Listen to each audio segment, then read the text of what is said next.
Welcome back to XCOM 2 War of the Chosen. In my last video, I played through the second to last mission with the 3 unique characters that are packaged with War of the Chosen. Now that I've used them, and I'm on to the final mission, I think this is actually going to basically be exactly like it was when XCOM 2 first shipped. I don't think War of the Chosen has much of an impact on the final mission. Maybe there's an enemy type or something like that that could show up that's unique. I'm really not sure, but I guess we can just launch the mission and find out. Commander, we can deploy some of our wounded troops back into combat if you feel it's necessary. Okay, so This operation is critical to our efforts. We may not have much of a choice if we want to proceed. it brought in those same 3 characters from the previous mission because none of them were wounded, but I didn't want to bring those characters. I've got 6 characters that are sort of at the top of my list here. So let's grab Scorpion,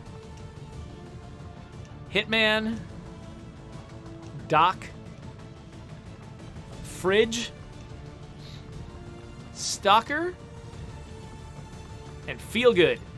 So these are the 6 characters that I think I had these very, very early on in the game, and I basically spent the entire campaign building these characters up. By the way, let me know if my voice isn't sufficiently louder than the game soundtrack, because it is kind of impressive for me, but my audio balance is very different from yours. So Feelgood here is actually my hacker, and Doc is my medic. But both of them can do medical stuff. Feelgood's more of a hacker for me. Several of these characters are wearing sort of the specialized armor that gives them super heavy weapons. I feel like maybe I should see if I've got more interesting grenades for these people to carry. Like, an EMP grenade is devastating against robots, just not that great against everything else. So, you know what? No, I don't want to do that. Actually, this is the final mission. You know what I should do? Manage equipment and make everything available. So now, if I open this up, now we've got a bunch of options. So I think I really like to give my grenadiers acid if I can, just because it's really good at taking down armor. And this character, I could give them the Hellweave, which makes them even more effective in melee. Or I could give them Dragon Rounds, which can set people on fire. That's pretty cool. Mimic Beacons are also pretty valuable. So I've already got 1 Mimic Beacon, which is a really great way to save my life in a pinch. Let's actually... What did the Talon Rounds do? I forgot. Let's look at them. They do... Oh, increasing the damage done by critical hits. You know what? I think that I might actually value having another Mimic Beacon in play more than that. And actually, come to think of it, I think that more than the acid... Wait, I thought Oh yeah, proximity mines. These are actually... They're the weapons that do the most... They're the explosives that do the most sheer damage. They're delayed in their damage, but I think that's actually going to be more valuable to me. I've got tracer rounds on Hitman because I want to be able to kill literally anything from anywhere on the map.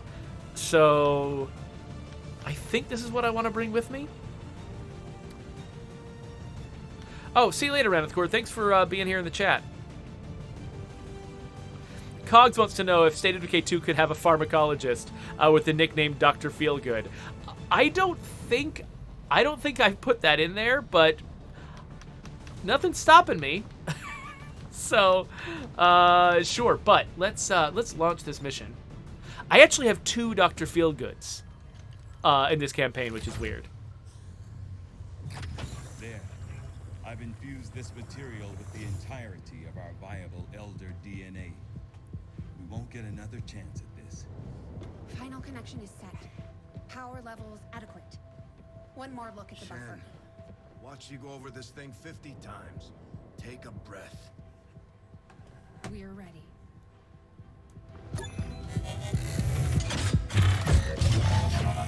Ah, my face!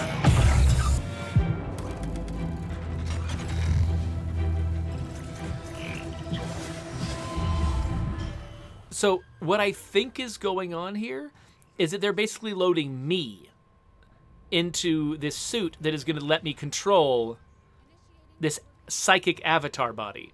So basically, this is the one mission where I am physically on the field.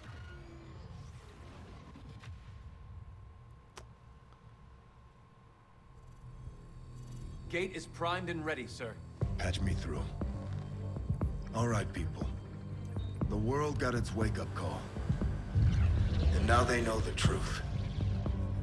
Advent is a lie. And their time is up. They've got a full-fledged war on their hands now. While the aliens struggle to contain our world, we're gonna make a move on theirs. It won't be easy. But you're used to that. You did what was needed. Never gave up the fight. You are XCOM. And you're gonna end this. Humanity is counting on us, people. Good luck, Commander. Thank you. Colonel? Is that his rank? I forgot his rank.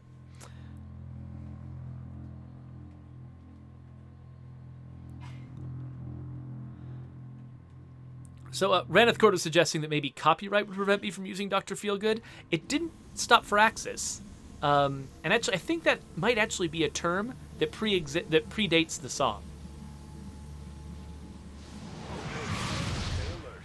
No way of knowing if they detect our presence yet. Such love, such need this week. You force our hand. Yet still, we offer peace. Rejoin us, and your world will be spared.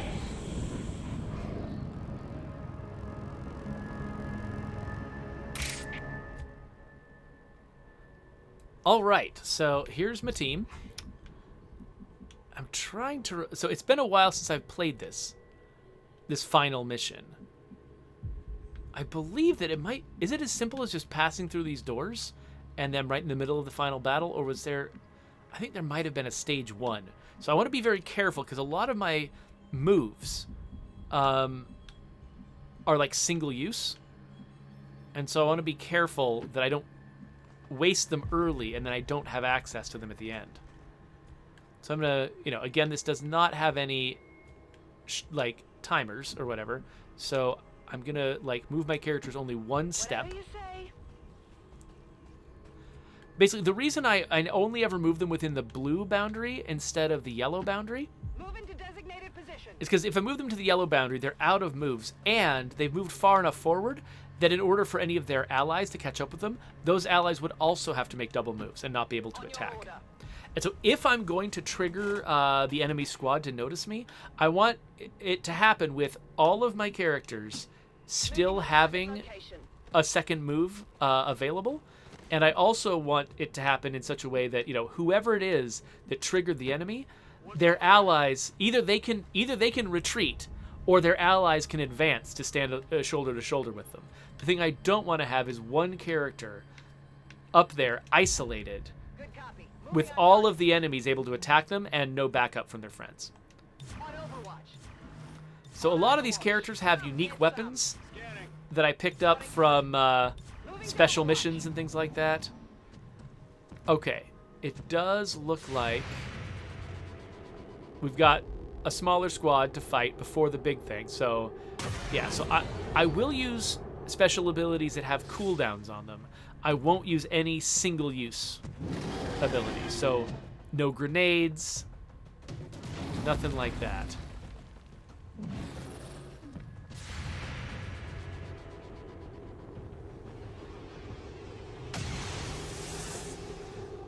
With my entire team overwatching, I wouldn't be surprised if we actually take these guys down before they get a chance to do anything.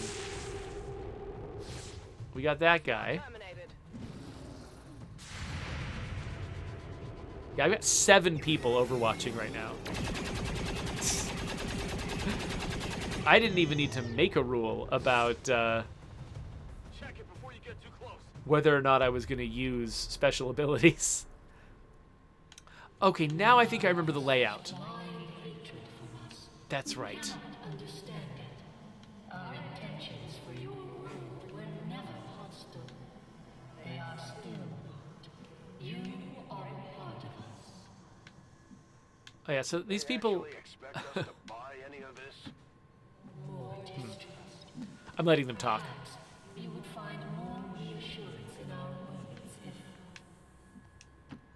Affirmative. So yeah, so the shape of this level, now I remember, I've got this, like, Just as we saw this surrounding interior the space. field, the alien flora seems to flourish in close proximity to the psionic Yeah, fields get through it, passing Tigan. through these systems. So, yeah, so there's this space, then there's, like, a big open space with, like, bridges, I think, out here. Maybe it's not bridges. Maybe he's got, like, a trench or something. It's kind of a big open space here. Then I think the next space over, I think that's where the final battle takes place, if I remember right. Let's see. Let's see if that's accurate. Again, we're just sort of creeping our way up here, avoiding putting anybody too far out there. On the move. So I'm going to split my team up. So we've got 4 on the right, 3 on the left, just in case that helps me flank somebody. Scanning. On Overwatch. Affirmative. Covering now.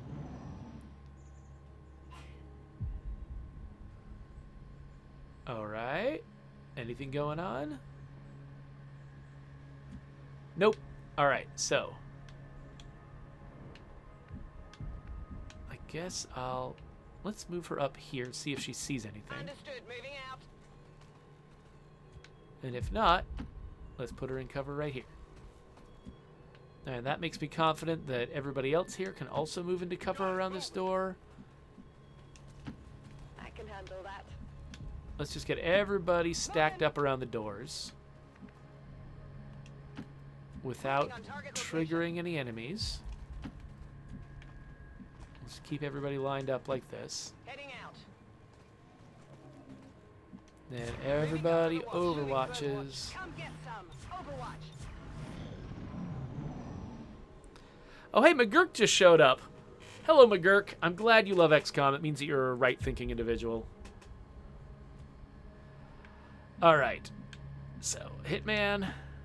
Okay. I don't know why I keep moving Hitman first. That's actually really stupid. She's a sniper. She's less effective after she moves once. Snipers can do their most powerful attack with their gun only after not moving.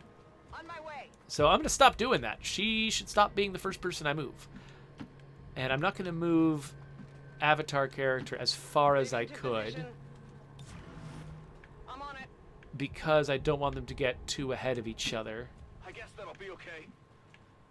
I'm making kind of arbitrary movement decisions here just because I'm moving everyone such a short distance. It doesn't actually matter that much where they end up. Got it covered. I'm on it. I feel like confident that I could account for any movement mistakes at this point. Oh, hello. Mr. Orb. Oh. Not good. Yeah, that wasn't great. Hit the armor. Okay, so this is one of the few guys that might actually be worth using some kind of armor-piercing something on. He's got a lot of armor. Go, Avatar.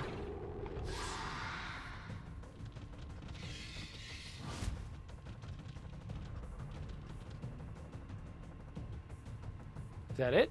Is that everybody?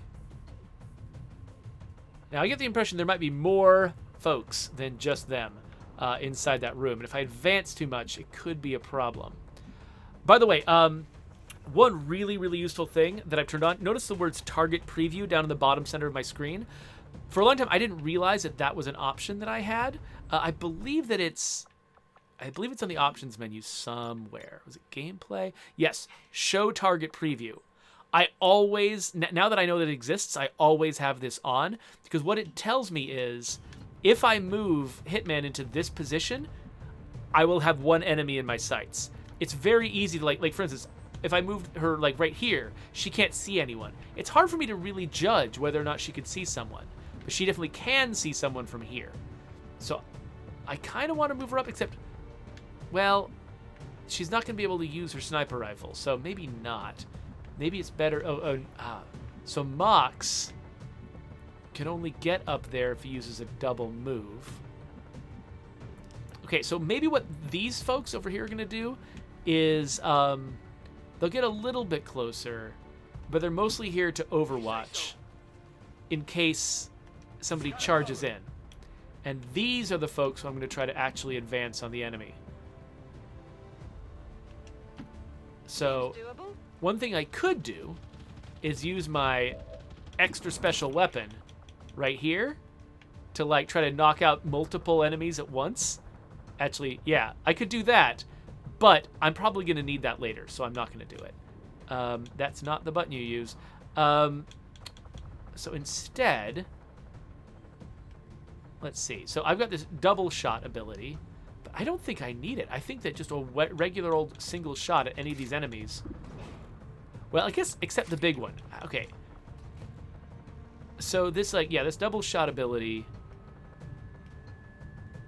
Okay, yeah, so it reduces your chance to hit. So she's unlikely to hit the big guy with this one at all. So let's hold off on her, actually. She's got some other options that might be pretty cool. But let's move up here with the Avatar. So all of the Avatar's abilities... Ooh, mind control. I believe that these are all reusable. They just have cooldowns. So, for instance, I could do this and hit all of the enemies with this, and eventually I'll get that back. And so it's not like using a grenade. So I killed the one that was wounded. And I think this is gonna like fire again. Like after their turn starts, they need to get out. So I'm gonna. Okay, hitting the gatekeeper actually seems more valuable than hitting the little guys. So that's. Oh, actually, what do we have here? Dual strike. If she's got a partner. If they both shoot at the same target, then that's a neat thing they can do. But I don't want her to waste that either. That's also limited use. So let's shoot the big guy. Because he can do some pretty dangerous stuff if I let him. So taking him out the first turn that I see him is probably the best move.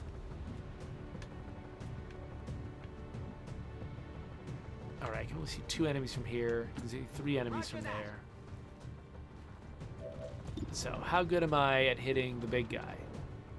56. I would kill him, but it's 56. Let's see if Stalker is going to be any better with a single shot. 76. Okay, yeah. Let's have Stalker shoot her shotgun. Oh, she missed. Negative damage. Oh, but she's got a special mod on that weapon. That means she can try again sometimes. So let's try again. Rolling badly on a 76 twice in a row would be unlikely. Well, how about that? And then, oh yeah, I can also move again after I have shot, but I don't need to do that. Okay, so now this person is going to shoot that chrysalid and do a lot of damage for some reason. And she can also move afterwards. And then, I guess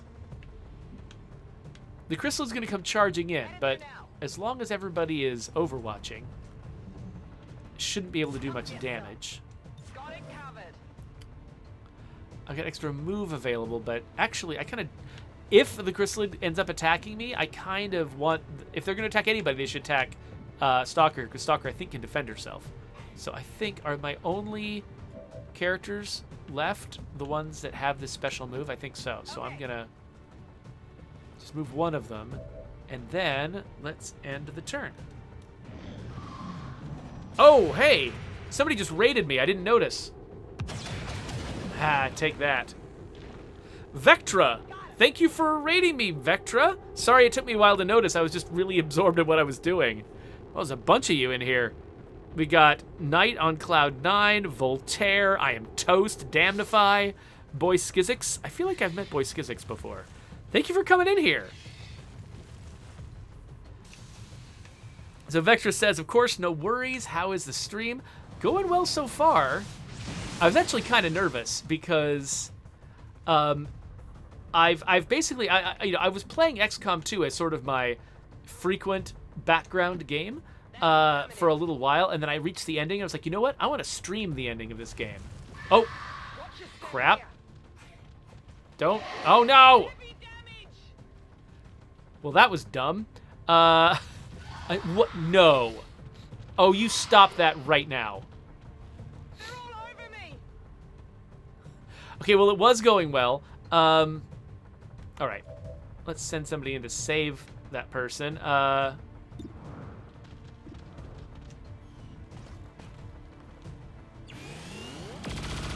Yeah, take that, Chrysalid. Anyway, as I was saying, I was playing XCOM 2, like, really frequently for a while there, and then I kind of stopped. When I got to this ending, I was like, oh, I want to stream this. But it actually took a while for me to get to the point where I actually had enough time to stream a game as long and involved as XCOM 2. And so it's actually now been a while since the last time I played this game. So I've been nervous about how well this is going to go because there's so many, skills I've lost. Like, for instance, I was overconfident that as long as I hugged the wall, I wouldn't trigger any enemies. But, no, that's not how that went. So now this character's vulnerable, which is wonderful. However, I am pretty sure that she can move after she attacks. So let's take this guy down. And now that I've attacked, I think I get one extra move. You know that was good. Yes, I do. Okay, so she's pretty resilient, so I'm gonna leave her in range of these guys. But now I'm curious. These guys are lined up pretty nicely. Can I hit them with a Null Lance? Can I hit two of them at once? Okay, so Null Lance is one of the most obnoxious things in the game. Oh, there we go. It is really, really difficult to... Like, the whole point of Null Lance is you can hit multiple enemies with the same shot. Except actually lining up enemies is just monstrously difficult. Because, like, for instance, if I was not able to line these guys up, you think, oh, well, just move a little bit to the side and then you can. Except there's no way to predict what place I could stand that would make this work. So, luckily, I did actually manage to be in a spot where a Null Lance can hit two of them. So that's good. Psychic attacks ignore armor, which is good too, because they have armor. Okay, let's jump over here. So again, I am still trying really hard not to use any of my more expensive abilities. Now, I'm going after the weak ones first, just because having fewer people attacking you is good. Negative, weapons dry. Okay, so this character, she moved. I thought she had moved to trigger this entire thing. So she shouldn't be able to fire her sniper rifle. Maybe I gave her the ability to do that. Like I said, it's been a while, and so I've forgotten a lot of the choices that I made. Target, minimal damage. Okay, I just realized it. Do I have a medic left? I should heal that character. No, not that. This. Let's heal that character, because not only do they have missing health, but I think they also have chrysalid poison on them, which is going to keep hurting them unless I heal them. So, okay, they're healed. Now, that puts this character in a position where she can't actually do much good, but I guess... if I bring her up here, she's probably within range where they can hit both her and Stalker with an artillery barrage. So I'm going to keep her behind the wall, hoping that that keeps her safe. And then... So I think I could probably take out one of these guys with Scorpion. Now, I'm assuming there's no new enemies I'm about to reveal by bringing Scorpion out. Okay. Yeah, more damage and better chance to hit. That works. Target Was that it? disabled. Was that my last character? Toss me some ammo. Yes, this is my last character. Should I pull her back in? I guess I will. I'll pull her back in. On the move. I'm pretty sure they're probably gonna launch a barrage. Yep. But they only hit one character because I spread my characters out, so that was good. So far I've only got one wounded character and one character who had to expend medical supplies. See, I guess, you know what, let's get closer with Stalker, and maybe I'm going to reveal another enemy, but if I do, at least I'm doing it with my first move. Okay, no new enemy revealed. We'll take out that heavy mech. Night on Cloud 9 says, wow, I love this color scheme. I'm really curious what you're referring to. Like, are you talking about just the level having a really cool color scheme? Are you talking about one of my characters having a cool color scheme? Because I did put a lot of effort into that. Stepping off. Here, let me check my phone. Where did my phone go? There it is. I want to make sure that... Okay, cool. Not an emergency.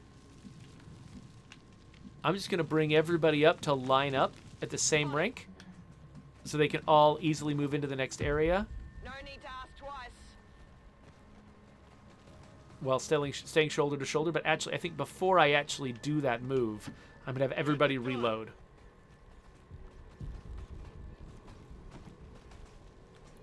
Untitled Cloud 9 says the level and the characters. All of this green and purple and black is really cool. Yeah, it's not a color scheme you see in a lot of places.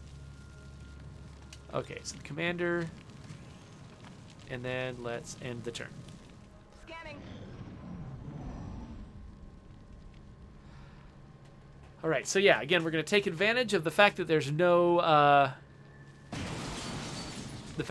turn limit, and we're just going to have everybody who needs to reload. Let's have maximum ammo when we get into the next area.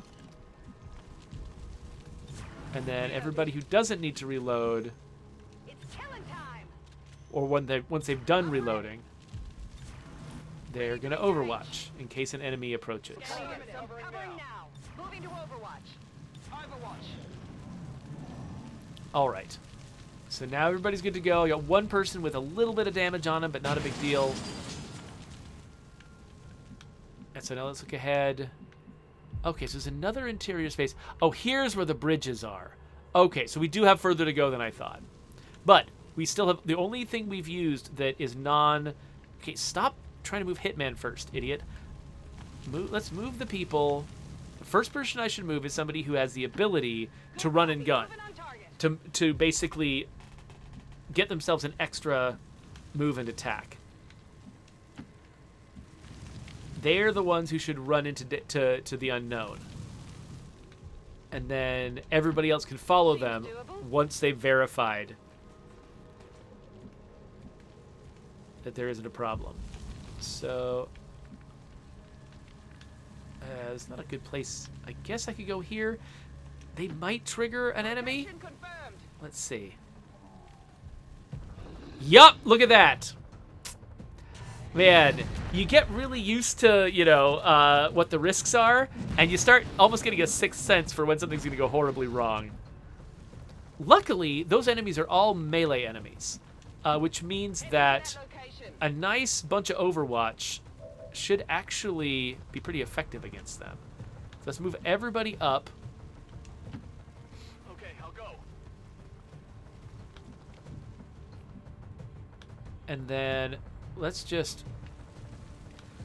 Yeah, I could use like a proximity mine to hit the first one who comes in, but that just feels like a waste. Overwatch. Affirmative. Covering now. Scanning. Oh, somebody hasn't moved up yet. Yeah, and I guess I'm not going to worry about cover because none of these enemies have ranged attacks. So I'm just going to get close. Got it covered.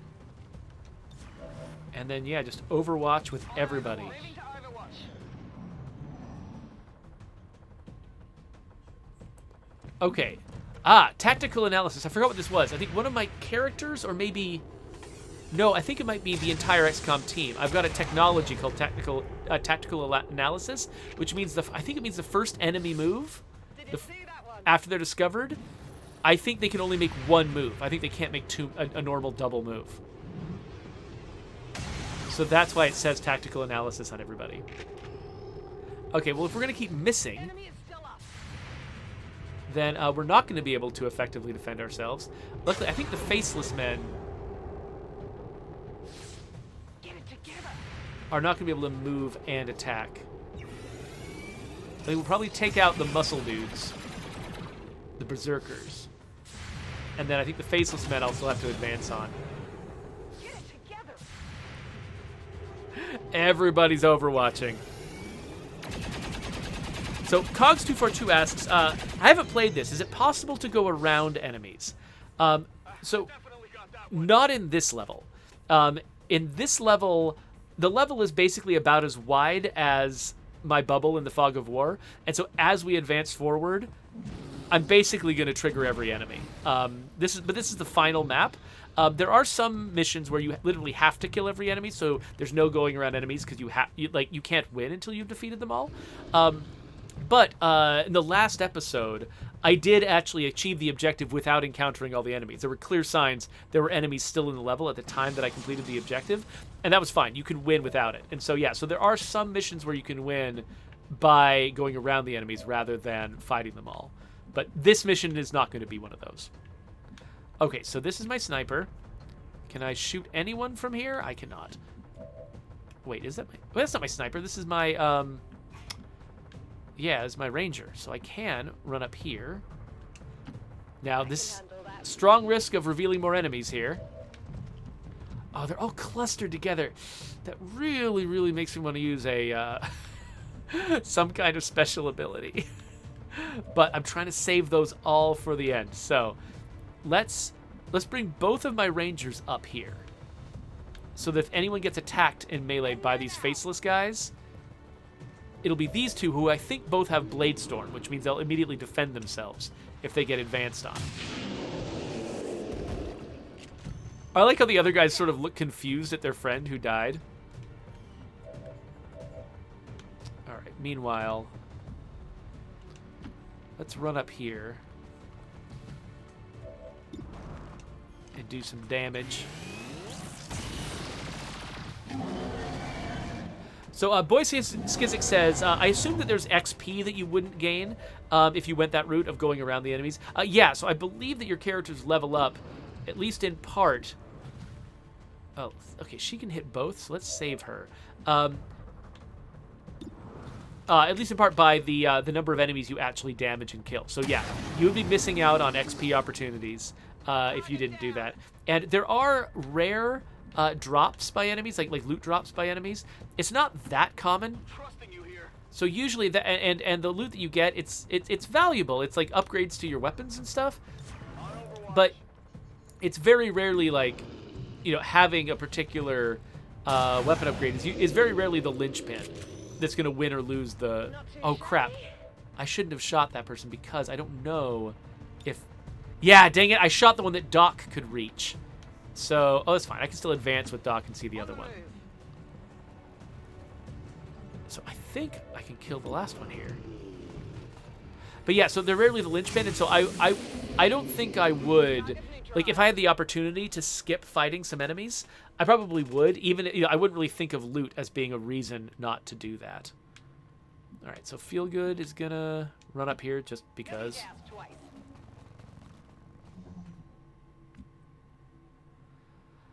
Oh, so Night on Cloud 9 wants to know, if you get a moment, would you showcase your character's abilities? I haven't played either.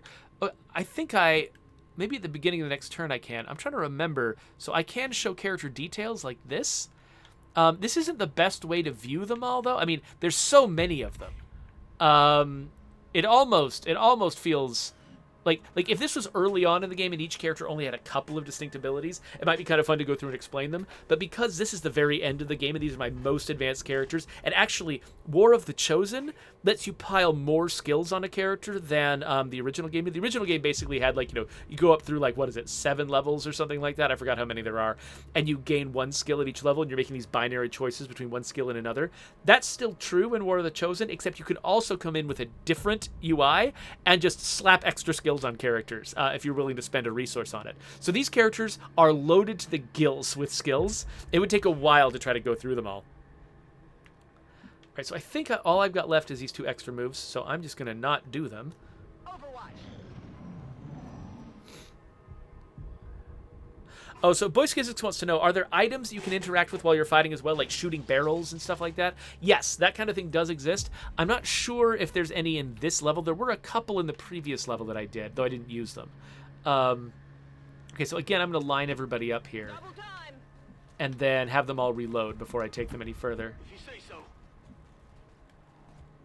Okay, anybody who's not lined up, get lined up. I'm on it. All right, and then anybody who has not reloaded, please reload. It's killing time. I know, it's reloading time. We're green to go. Locked and loaded. All right, you and you. Anybody else? Yes, you. Moving to Overwatch. Okay, so again, we're all fully refreshed. Time to move on to the next whatever happens. I do love how, okay, so one of the attacks that happened set this wall on fire, and slowly, turn by turn, parts of this wall are collapsing because they're on fire. There's a lot of stuff like that that goes on. In fact, there's some levels where you can get up on a rooftop, and then the building catches fire, and the building slowly starts disintegrating, and you can actually, your characters get dropped through ceilings onto lower levels because the floor they were standing on lost its integrity. So there is definitely, like, there's a lot of environment interaction that goes on here. There are definitely games that followed on after XCOM 2 that do more of that kind of thing than XCOM does. But XCOM does do it. So I'm trying to think. I probably want to send all of my people down one corridor so they can back each other up. I guess we'll do this right-hand corridor. So let's come up here. On your order. Haha! So if a character doesn't... whenever you hit the move, and this is something I've gotten very used to in XCOM, and games that don't let me do this annoy me. Oh wait, how did this character end up not reloading? That was weird. Anyway. Moving to designated I can always switch to the next character while my character is moving. So I can just start my move and, like, okay, I know that move is going to happen, and so now I'm just going to switch to another character. Try to get them all in a cluster over here. Getting it done. But if my move is going to actually put me into some kind of danger or reveal an enemy or something, it doesn't let me switch. And so sometimes I get this little moment of foreboding where I've just attempted to switch characters and it didn't work, and that means that something bad is happening. I'm on it. Affirmative. Covering now. Come get some. Come get some. Wandered70 says, no, split up the group. That's always a good idea in horror movies. Yeah, exactly. That's it's horror movies I'm thinking of as the example of why not to do that. So, all right, so Stalker is going to move up here. She's the safest one to use as my point person. Any enemies? What is that? Some Nope. kind of human enclosure? Just storytelling. Reports of missing civilians years before the first invasion. Could this be them? Maybe they had planned to use this for some sort of psychological testing. It occurs to me that you don't really need to see the objectives. Maybe the upper left is where I should be, because the dialogue subtitles show up in the upper right. Okay, so we know there's no enemies that appear if I move that far ahead. So I'm going to keep moving. Covered. Oh, wait, nope. I just tried to switch characters and it didn't work, which means I did trigger some enemies. Dang. Yeah, I guess I can see around that corner a little bit. I could have been more careful. And these are codexes, or as I like to say, codices. And codices, they can teleport and they can fire at range. And so you really never know where they're going to be. It almost it almost doesn't, like, it almost isn't worth it to try to take cover from them. But it is worth it to take cover from the guy with the yellow helmet. So I'm just going to move up here. I'm just going to move into a relatively covered position and then overwatch with all of my characters. And I think that once the codices start teleporting around, that's going to be useful. Moving to position. Got it covered. Of course, I realized, actually, I probably should avoid bunching my characters up too much, because the codices also have an attack that that will basically disable your weapons and force you to move. So I think I'm going to hold this character back here. Overwatch. Overwatch. Overwatch. Okay, so luckily they can only make one move, which is good. But they made good use of that move. So yeah, teleporting. And they're trying to do a psionic bomb, but... 10 damage. How close is that to killing them? Not close enough. But... Okay, psionic bomb is the move that disables my weapons. But they can't do two in the same turn. So yeah, so I think that we basically just made the psionic bomb not happen at all, which is great. But I think we might be about to... Yeah, so this guy's going to clone now, because we hit her once. If we'd hit her twice, then she... Oh, dang, she did do the bomb. But she only did it to one character. Usually they'll try to hit an entire team. So still not too bad. And the character they did it to, if you're going to have somebody get hit by a psionic bomb, have it be your ranger, because your ranger has got a melee weapon. Oh, wait a minute. The psionic bomb didn't... Usually it disables your weapon. Why did it not disable my weapon? That's odd. That's really odd. So, all right. So I think I don't need to go after the codices with this one. I think what I'll probably try to do is run up and hit this guy in the face. Of course, that could reveal more enemies. Let's save that until after I see what other characters are capable of. Well, I think the best way to... Because this one's undercover, yeah, it's 43% chance to hit. Those aren't good odds.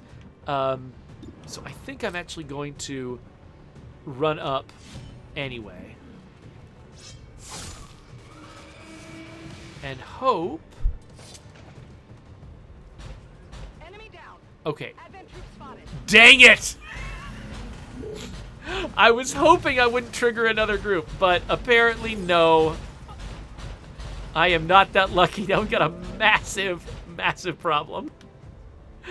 Okay, well, we'll get that character out of trouble later. So now, this... Okay, Dr. Feelgood has got the ability to hack enemies. But hacking is my least favorite thing in this game. And so I'm not proud. We're going to save before I hack. And if hacking doesn't work, we're reloading. Because this is the disrespect that I have for the hacking mechanic in this game. I don't take it seriously. We could use one of those. I never accept its negative consequences. I've just decided to play a version of the game where that's how it works. Okay, so I can stun this unit, or I can take control of it. Taking control of it has a 35% chance of succeeding. Stunning it has a 70% chance of succeeding. Probably would work. Here's what I'm going to do. Taking control of it would be such a coup.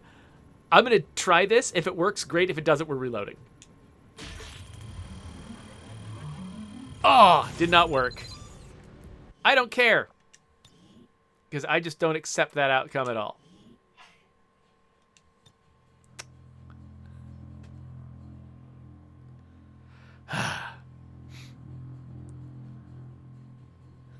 Wanred is saying LOL. I mean, if that had worked, it would have been great, right? But maybe it's fine that it didn't, because I was going to cheese it no matter what.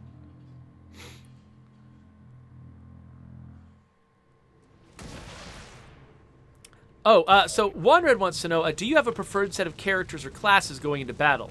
I always try to bring in 2 high-level snipers and at least 1 assault.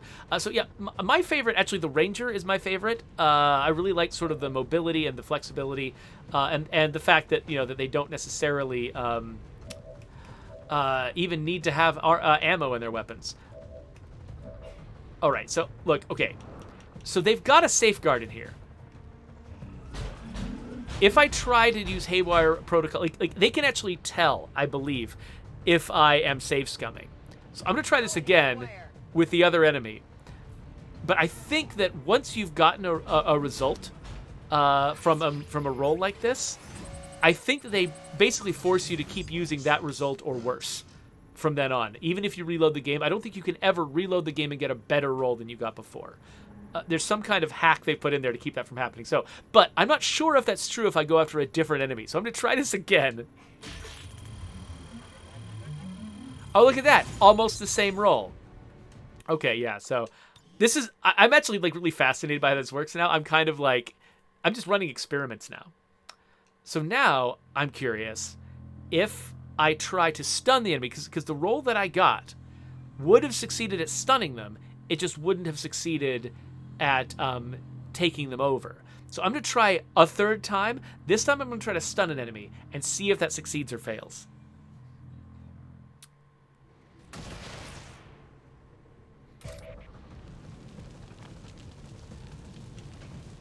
Yeah, so Wonder, the Ranger class, that's the class with the shotguns. Like Stalker here. And yeah, they are my favorites just because they can cover a lot more ground. They can get behind enemies. They can, you know, they just feel like they're very, very sort of self-sufficient.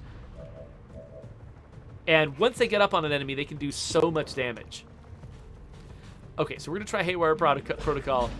Okay, so actually, one thing I could try is let's try taking over yet a third enemy. Maybe it's too hard for me to hack the biggest, toughest robots. That's a slightly weaker robot. Let's see if we have a better shot at this. Oh, 55% chance. Let's try this one. Ooh, okay, we have succeeded now. Okay, so that was worthwhile, especially because this character has got the ability to launch a barrage that actually damages armor and stuff. Also, by the way, it takes forever to get out of the hacking interface. Okay, there we go. Boyskin6 wants to know if that psychic bomb effect cares about what level you're on. That maybe it didn't work on Stalker because of the level Stalker's on. Well, it does look like it's centered on Stalker, though. And I have had it work on characters who are on multiple levels. So I don't think that's an explanation. It could be that this special weapon that I've got, that I unlocked through special War of the Chosen means, it could be this special weapon is immune to psionic bombs. Okay, so now I've taken over that mech, but I don't think I get access to it immediately. I think it becomes mine now. So I don't know if the enemies are going to immediately attack it in their next turn, and maybe it'll keep them busy just by being their target, or if they're going to ignore it, and then I'll be able to attack them from behind. I'm really not sure which one is likely to happen. So Hitman here, who can she shoot? Okay, so she can shoot that Codex, 100% chance, but she's got the ability to fire with a pistol for free. So the Codex has got very little health, so it's worth using the pistol to take it out, and then I can shoot the Sectopod. Or, oh, is that it? Sectopod's the only thing I can shoot from here? All right, well, let's shoot the Sectopod, but Deadeye will do more damage. See, 15 to 18 damage versus 10 to 12. Let's use Deadeye. It's a slightly lower chance to hit, but I think worthwhile.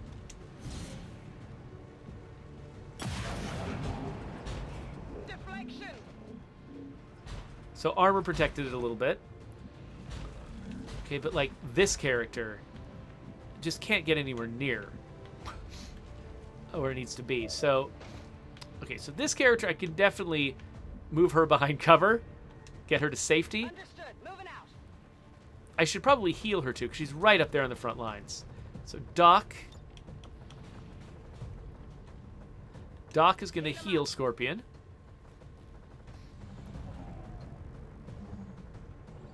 Because I think Scorpion's about to take the brunt of the enemy assault. So yeah, so part of me is still like, oh, I should... Oh, wait. Oh, I forgot. This run and gun skill that's usually just for rangers, I was able to, because of War of the Chosen stuff, I was able to slap this onto a doctor, onto a specialist, which means that now I can actually move up like this and still take a shot.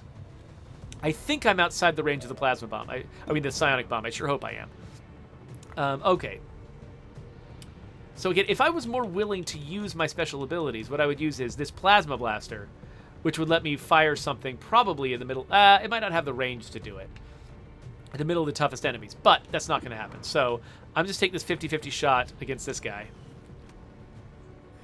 And, okay, it didn't do a lot of damage, but it did put that little diamond on the guy, which means he's going to be easier for other people to hit.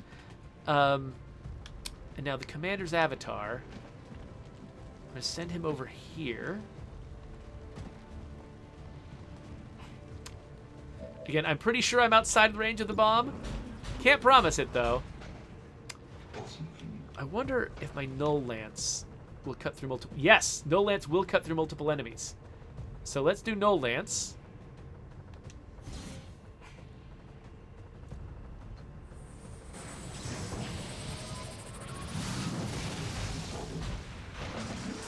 Okay, and we took this guy out enough that now he's Mr. Melee version of himself. And now Fridge can take the spot that the Avatar was at. And Fridge can't hit anybody, but he can go into Overwatch. And now... Alright, so Stalker. Let's send Stalker up to do this move.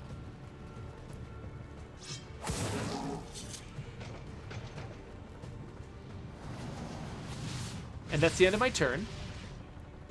Is it the end of my turn? I guess it's the end of my turn. I thought Stalker was going to get an extra move. Okay, so these guys I think have limited options right now. Oh no! Oh no, he's standing on his tiptoes.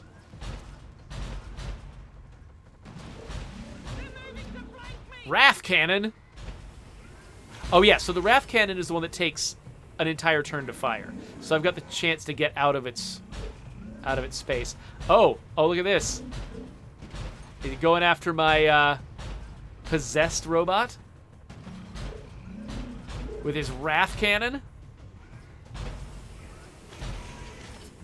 Looks like he is. That guy's overwatching. But my Blade Storm is triggered by that guy being nearby. So that's what I did. So that's why I did that. I knew I couldn't do enough damage to that guy in one turn to take him all the way out. But if I approached him with a character with Blade Storm, then just the fact that he was nearby, as soon as it became his turn, he would get attacked automatically. These guys, when they have Blade Storm, they insta-attack somebody who comes within melee range. So I can hit that guy. Wait. Are these... Oh, the two different... Okay, so I can just take this Sectopod out entirely with one sniper shot. So that's what we're doing. Sectopods explode. So you got to make sure you don't shoot them when your friends are too close. Where's our robot? There's our robot friend. So... Oh, so this robot is also, I think, affected by tactical analysis. So that's fine. He's going to take damage from the big guy. But before he does, he can take down the big guy's armor with his little dealie right there. So he's going to get shot, but at least he weakened the armor. So it looks like this character just barely can't... Okay, the only way I can get in range to shoot somebody is by moving up here where I'm vulnerable. I can get flanked from here. So let's wait to see if I need to do that, see if that's actually beneficial. Looks like Fridge here has got nothing useful to do. Stalker might be useful. I wonder if... So if I come up here... Yeah, let's do this. Let's come up here. No problem, boss. And then let's take this big old double shot at this guy.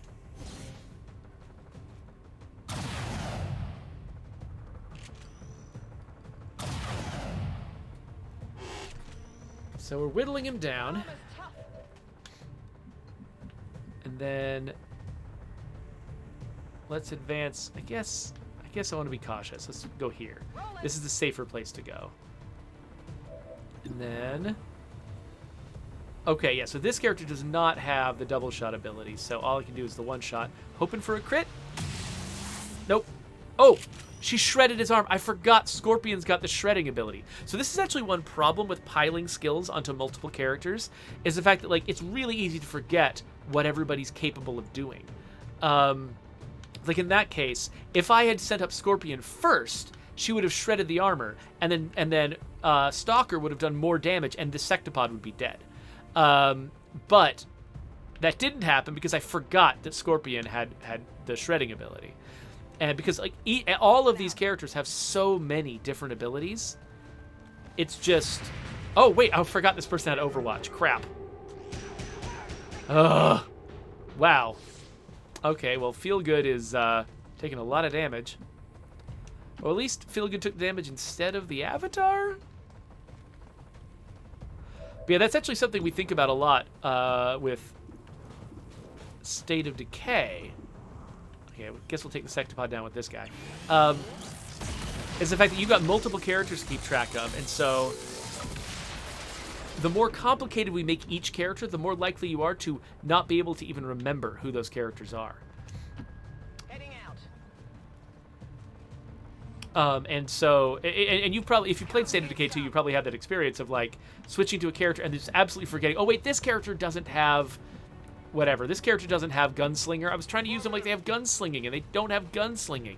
You have that experience all the time in State of Decay, and it's because the characters are so, there's so many characters, and each of them is a little bit too complex.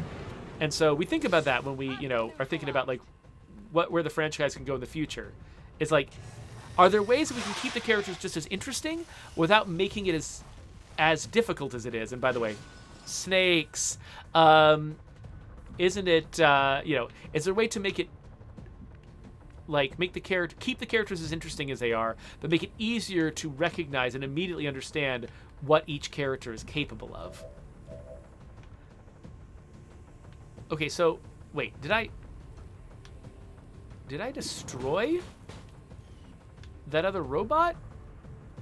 I didn't see what happened to that robot.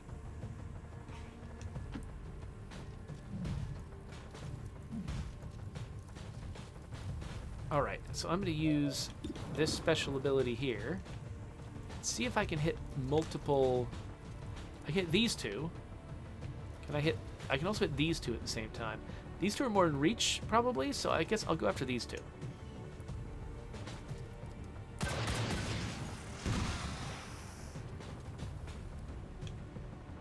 All right, and here we got Doc. If I move Doc up here... Then there's a yellow enemy, which means that they're flanked. So that's good. Where is this? Oh, okay, check it out. Somebody was asking if there are environmental hazards you can blow up. There absolutely are. I'm targeting one right now. Let's hit it. There we go. That actually might have been less effective than the other thing I was going to do, but it was fun to blow it up anyway. Okay, so I'm going to run up here. I don't know if I can shoot through this or not. Looks like I could move through it, but I can't shoot through it. However, I do have this. Okay, no, okay. If one of these spots that I could grapple hook to was going to let me shoot an enemy, then I would do it because it doesn't cost a move. But it does cost, but I can't actually shoot anyone from there. So I think what I'm just going to do is... Oh, I got a fancy Overwatch. I think I'm going to use that. I'm just going to point it over here at the enemies. They're not getting through. So that if they move, I get a little advantage on them. 58% is not great, but it's what I got, so let's fire. It's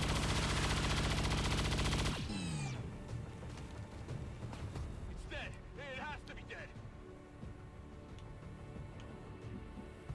So, La Coalición, why did you just mention Turnip Boy commits tax evasion?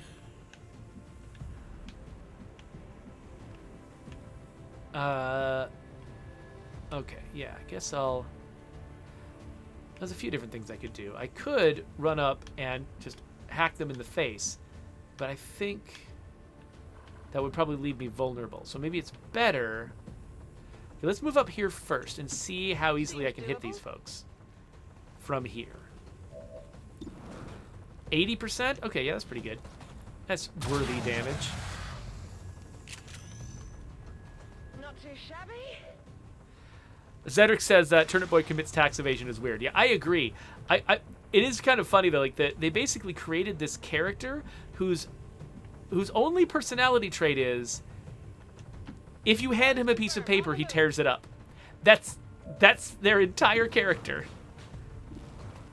And it ends up being hilarious. They come up with all these different contexts in which to hand this character pieces of paper, and he just always tears them up against his own interest.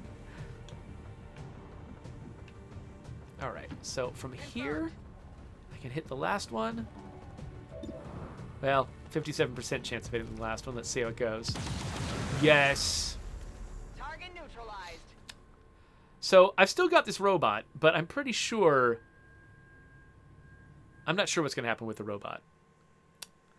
So here's the final stage.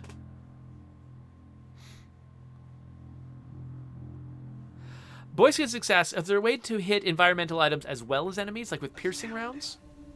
I'll tell you in a sec. Facility submerged beneath our oceans. For how long, I wonder? One problem at a time, Doctor. Your form is but a shadow of our truth. We seek to defy that which would consume us all. Your efforts deny the surface of the floor. You leave us no choice.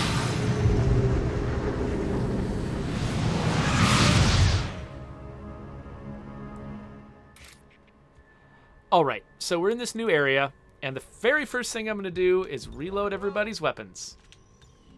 Back in. Back in. I didn't get to keep my robot, unfortunately. Locked and loaded.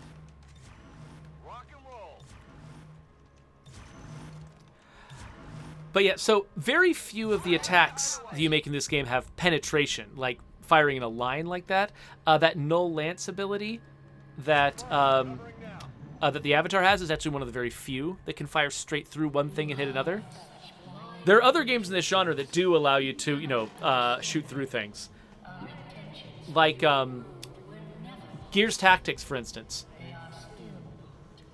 I want to let this person talk. Gears Tactics, if you're... Okay, stop talking. Ethereals. Just like to hear the sound of their own voice. Okay, anyway.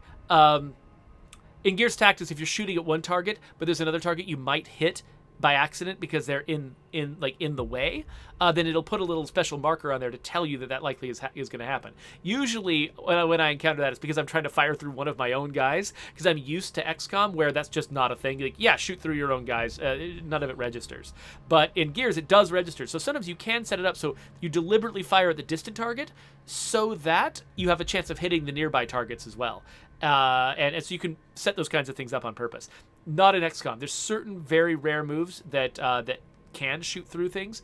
And there's also like area effect attacks that you can do that can hit multiple things. But that's kind of it. They really try to sort of, because, that no lance move, I pointed out how frustrating it is because it's hard to stand in just the right place to make it work. They try really hard to avoid things like that are going to be frustrating. And so you can see, like, they've sort of tried to set things up to be as simple as possible, to be like board game simple, so that you don't have as many questions about like what's going to be possible and what's not. Anyway, So Caprane Jardin says, I hope the Gears Tactics treatment gets applied to more properties. Yeah, that was a brilliant move. Honestly, like I don't understand why the game did not get nearly as much of a marketing push as it deserved, because it was. I mean, it's a really, really well made game, and it's like kind of the perfect spinoff for Gears of War. Gears of War is obviously just asking for an XCOM-like tactics game, and so Splash Damage did an amazing job with that game, and it's one of those things where nobody thinks of it until somebody does, and then it's obvious, and everyone's like, why didn't anyone think of this before? So yeah, I would love to see more tactics games based on properties like that really sort of lend themselves to it. That sounds great. And also, just when you talk about giving the Gears Tactics treatment to something, there's, making a spin-off tactics game. That's one way you could read that. You can also read it as wait, what was I going to say? I lost what I was going to say. I had a really clever thought. Oh, the Gears Tactics treatment to XCOM. Like, XCOM 2 is a brilliant tactics game. It's really, really fun, really, really works. Gears Tactics took everything that everyone learned from playing XCOM 2 and they took it all further. They made a game that was kind of more polished and really innovative and sort of built on the shoulders of XCOM 2 to go in a different property, make something that it appeals to me on the same level as XCOM does, but it does a lot of interesting new things. And that's like my favorite thing about game development, is that we're all paying attention to each other. People who make games tend to also really love playing, their colleagues' work. And I love it when you can sort of see sort of this stair-stepping, like this building on the shoulders of giants effect, where like someone will make a game, then someone will make a game that improves on that game, and someone will make another game that improves on that game. Then the first game will do a sequel that takes all of that learning into account. So I'm going to advance here and probably reveal an enemy. No, I didn't. Okay, cool. Oh, that's right. In this level, enemies come through gates. So I think I'm not actually going to reveal an enemy by running up here. Well, let's see. Maybe I will. I can handle that. So I want my rangers in the front. Oh, there we go. Okay, there are enemies on the field already. That's right. It's the later characters that come in through gates. There are initial characters. Okay, so I actually could run up there and just hit their avatar. So, Though I find the possibilities proposed by the creature intriguing, I believe we have passed the point yeah, of Tygan, discourse. keep talking. I'm here to talk. Yeah. Take it down. Okay, so this enemy, But tired. It is time to ugh, I guess his name is the speaker. That means he loves to talk.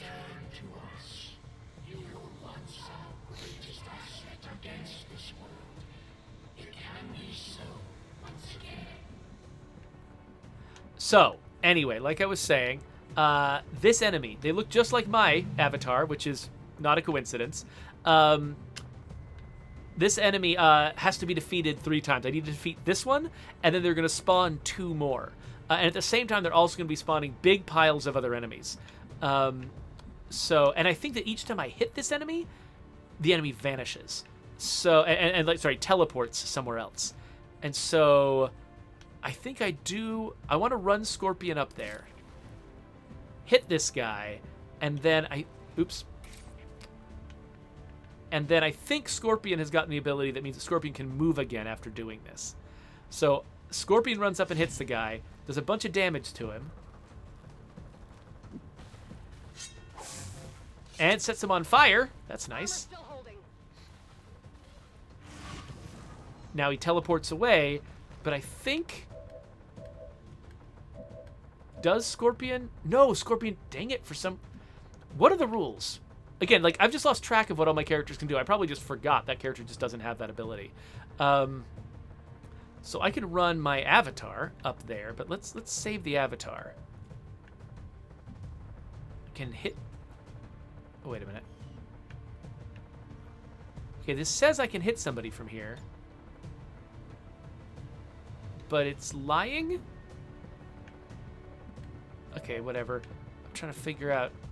Okay, can this guy hit anybody from here? Yes, sort of. I've got a 53% chance. I mean, it's the only thing I can do, so I'm going to do it. Okay, it worked. Great. He's mad now. I'm not actually sure what Battle Frenzy does. I'm sure it's something. Okay, so I'm going to not move. If the guy teleports over near Stalker, I want Stalker to be able to slice him. So let's use other people instead. Let's run up Feel Good. and shoot him with Feel Good if we can. Yes! Ooh, crit! Nice. Now he's going to teleport again to where? Oh, way back there. I don't think I can do much about that from here. Unless... Can Null Lance go through that? Oh, wait, no, Null Lance is still on cooldown. Dang it! Alright, well, I guess I'll move the Avatar up here and see if I can just shoot at one of these other enemies. 90% on that Archon, 75. Let's go 90% on this Archon, because I'd like to remove an enemy from the board. Though I think every turn they add new enemies. So this is going to get hectic real fast. And this is one where, like, normally I try to keep my people concentrated together so they can defend each other, but actually because the avatars can teleport all over the place, spreading out so that I can target the avatars actually kind of feels like a good move. So I'm going to try to keep some enemies over here, and... Yeah, I don't think there's anywhere I can send Hitman. Headed there now. So I guess, yeah, we're going to aim. And then, yeah, Stalker can't take out the Avatar this turn. Though, I think they can slice this Archon. So let's just go do that. Maybe if I piss the Archon off, it won't go after my friend, who's more vulnerable. He's on fire! And I think, was that my last move? No, okay, so I've still got this character, but... Now, if I moved here... No, I still wouldn't be able to hit him. So yeah, there's nowhere I can go and hit him with this character, so I'm just going to Overwatch. Because I thought this gate might actually get activated, so having these characters over there on Overwatch might actually be good. Okay, Avatar, come on. Move somewhere more convenient for me, please. Okay, now please advance on one of these characters who has Blade Master, so they will slice you. Mutons.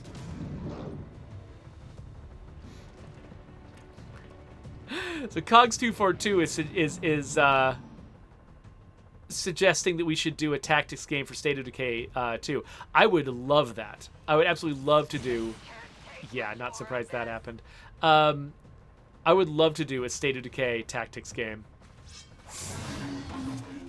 That would make me extremely happy, but I don't think it's in the cards right now. Well, we're getting 2 enemy invasions. Well, hopefully this Overwatch will do some good. Yes. One-shotted. Target disabled. Oh, and I think I get... Oh, no, it's a different character. I was going to say, do I get multiple Overwatch shots? But no, that's just a different character. Okay, so, first off, I'm worried about Scorpion. Scorpion needs some heals. Who's got the heals? Feel Good can do some heals. I've been taking turns. But yeah, let's heal up Scorpion.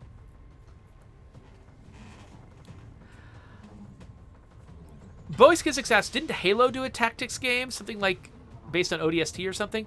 I don't think there's a Halo tactics game. There is a Halo strategy game, like a real-time strategy game called Halo Wars.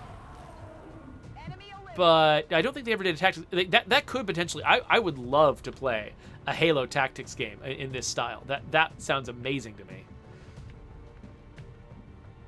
Okay, so I don't think I'm gonna have a great shot at hitting that guy if I run up here with the Avatar. But I'm gonna try it just because I'd like to. If I can kill the Avatar with my Avatar. It's a coin flip. Let's try it. So I think Stalker could be used better somewhere else. Yes! Okay. One Avatar down. Another one is going to show up with more enemies, but we've got one down, which is good. All right, so let's move Doc up and Overwatch, I assume. Yeah, let's Overwatch. And, oh, Hitman. Actually, let's grapple. I can't. I have to grapple to a corner? Why? Fine, whatever. Take the high road.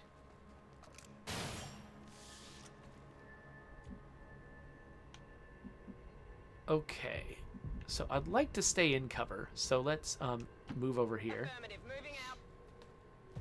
Oh, and now I can actually see these enemies. Okay, so hold on. So I could do the move where I shoot every enemy that I can see, which is all 3 of them. I probably won't kill them all, though. I'm going to do 6 to 9 damage, and I think each of them has 8. So I'm probably going to leave somebody alive if I do this. But I might kill someone, and they'll all be vulnerable. But before I do that, let's actually just definitely take out one of them. Let's take out the closest one. Let's definitely hit this one with my free pistol shot. Oh. Well, now that I'm only aiming at 2 of them, it actually doesn't seem worth it to do the special things. So let's just hit this guy with my sniper rifle. We'll leave the other one down there, but my friend who's overwatching might be able to take him out. And then Fridge. Good old Fridge. Okay, I'll go. Valvic63 says that Halo War is more like CNC Red Alert. Yeah, I agree. That's probably a better analogy than any kind of tactics game. All right, so I'm going to move Stalker up here to kind of a central location where she can reach a lot of different places, and then I'm going to put her in Overwatch mode. Scorpion no longer needs to run up to deal with the Avatar. So I'm going to put her in a safe-ish place right here. At least a lot of cover in a lot of directions, and also Overwatch. Is this going to be the new Avatar? Yep. Oh, and he's bringing in some nasties.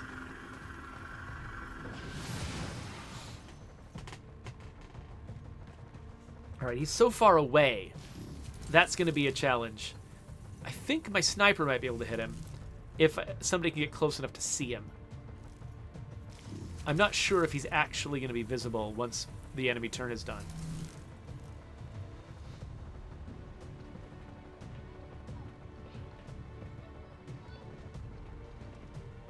So I think, yeah, so that whole fog of war goes away. I mean, sorry, the fog of war comes back is what I should say.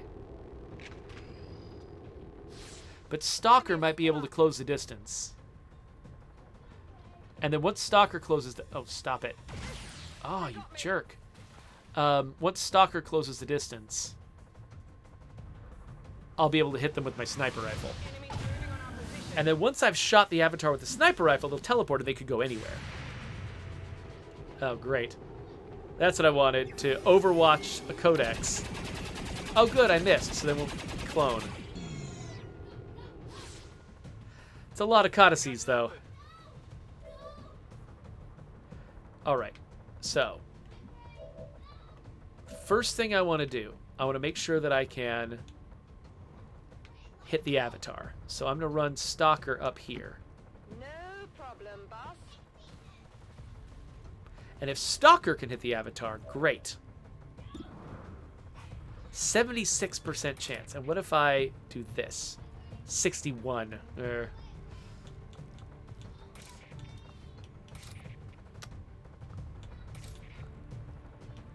So I think I'm gonna give it a try. Okay, good. Crit. That took a lot of health down. So where is it going to go now? Ooh, right over here next to my other ranger? Oh, that's so kind of you to do that for me. Yeah, let's just run up and deal with this. Oh, I realize I just put Scorpion in the line of fire for the codices. Oh, good. But this is the character that can do this. Let's just get nice and hidden. Oh, so somebody asked me earlier, I forgot. Coalition asked me if I had the final vote on whether to make a standalone game of Lifeline, would I say yes or no? So I am pretty proud of Lifeline. That's one of the better things I've designed, and because I was kind of the solo designer on it. I take a lot more personal pride in that than I do in a lot of the other things that I've worked on, just because, you know, we have these big, massive teams. But that was a team of like 6 of us. And so the 6 of us get to feel a lot more like individual ownership as a group over that experience. And so it's kind of a special game for me. But I don't want to make it again. I've made it once. I'd rather, you know, if I'm going to spend my time making something, I want to make something new. So yeah. So even though I do have a lot of affection for it, I would rather make a different thing if I get the opportunity. Okay, so my avatar has to stay alive. So what I want to do, okay, let's see what kind of range does Dimensional Rift have? Okay, so this is risky. I can hit all of the codices and do a bunch of damage, but they will all clone, which means they'll end up all the heck over the place. So that's a sketchy move to make. I maybe should not do that. I'll think about my options. I might still do it, just, I don't know, for fun. But just know that if I do it, I'm going into it knowing it's a stupid idea. All right, so this character. She's not going to be able to get anywhere where I don't think where I can do damage in a single turn. But if I can get her someplace that's like just a good vantage point, then she can at least overwatch. I guess I'll just go here and overwatch. On your order. Boy Scout 6 wants to know if I like Heartland or the campaign more in State of Decay 2. So, I mean, they both do different things. I mean, Heartland is much better at telling, like, a specific personal story. But I actually, I mean, when I play an open world game, a lot of times what I want to do is run around and do side quest type content. You know, it's like I really like sort of the freewheeling, strategic, open-ended play. And so I would say, yeah, I definitely, as a player, I'm much more aligned with campaign. Even though I recognize the weaknesses of the story in campaign compared to Heartland. Ooh, Blaster Bomb. 7 to 10 damage versus 8 damage. Of course, another thing I could do is a Mimic Beacon here, just to distract them. I'll think about this. Anyway, but yeah, so I think that, like, just as a player, my preference is the regular campaign, the core game of State of Decay 2. Not surprising, I worked on it, and the fact that that's the way I like to play probably has something to do with why that's how you play that game. All right, I think I want to Overwatch here. I think I want to... Okay, I've already just... okay. So I could take out an entire codex with this character. The Spectres over here are going to cause me some problems. Real soon. So, well, I think the Spectres might avoid damage when they're moving. I'm not sure. So, okay, I'm basically deciding, do I want to take out a codex over here, or do I want to try to protect myself from the Spectres that are over here on my flank, who could cause serious damage by possessing my characters? Now, what can I do with my, like, Overwatch move here? Like, okay, where... Okay, so if I cover this guy and this guy... Wait, where is the other Spectre? There's a Spectre. Okay, if I can cover both of these Spectres, so I get a shot at each of them when they move... That's probably smart. Let's try that. Which means that, yeah, what I probably want to do... I've got these two characters left to move. So, again, I could do a ton of damage at once by hitting all of the codices at the same time, but that would create 6 codices. And... that's something I do not want to deal with next turn. Now, if this character uses his Mimic Beacon, which creates a distraction, and if I can stick it in a place where it's going to be fairly insulated, like safe from damage so they can keep trying to hit it and not destroy it, then maybe, like, if I put it here, So it's close to all of them. They'll all be attracted to it, but it's behind cover, and so they might be less likely to damage it. If I do that, then maybe making more of them won't be as much of a disaster. I'm really sketchy about whether this is a good idea. But I've also shown my willingness to save scum, so whatever. Let's do Dimensional Rift on these guys. They're going to multiply like crazy, and it's going to be stupid, but let's do it anyway. Waffleman wants to know, can that bomb and the rift kill them in one turn? No, because they do their cloning immediately.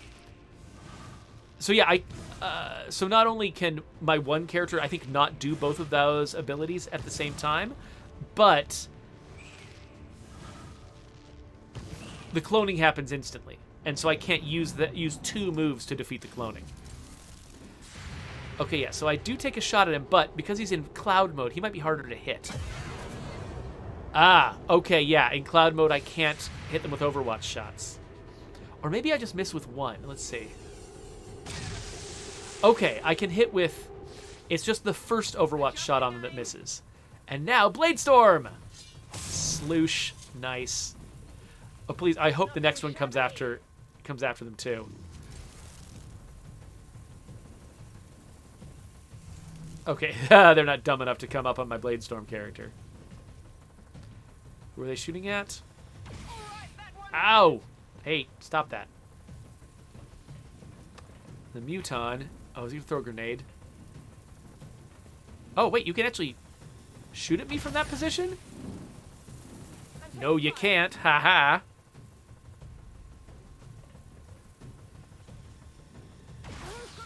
Okay, that was a little worse, but not too bad. Okay, so these guys, because they're new, they're all limited by tactical analysis. That helps. But I think, hopefully, most of them will go after this character. This fake character that I've made. And miss because they're behind cover. So, okay, so far so good on this tactic. Yes! I made 1,000,000 codices, but they're all firing at the Mimic.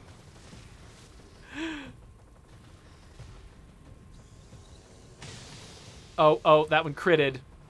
It might not work on all of them. What's this one doing? Just moving twice. Oh, and that one's probably going to kill it. No, it just moved twice because it wanted to flank it. Now it's doing Overwatch, and who's showing up now? Looks like they called in some friends. Okay, then the second hit from the psychic bomb did that, which is great. All right, let's. I guess. Okay, what do I want to do? Let's. I guess we'll just reload. Killing time. It is killing time. So I can shoot lots of things from here. So let's wait to actually shoot anyone until I know who's left after everybody else moves. Okay, so we've got these 3 codices. Okay, we've got an opportunity here, but I'm going to try to line up a Void Rift, or whatever those things are called. A Null Lance. Not Void Rift, Null Lance. I think that this position will be it, but before I do this, again, this is like the hacking thing. I think the consequences of me getting this wrong are so obnoxious that I do not care if I save scum. So I'm going to move here, and then I'm going to try to Null Lance through all 3 of these characters. Okay. Oh, can I just not hit the last one? Oh, there we go. Yes, all 3.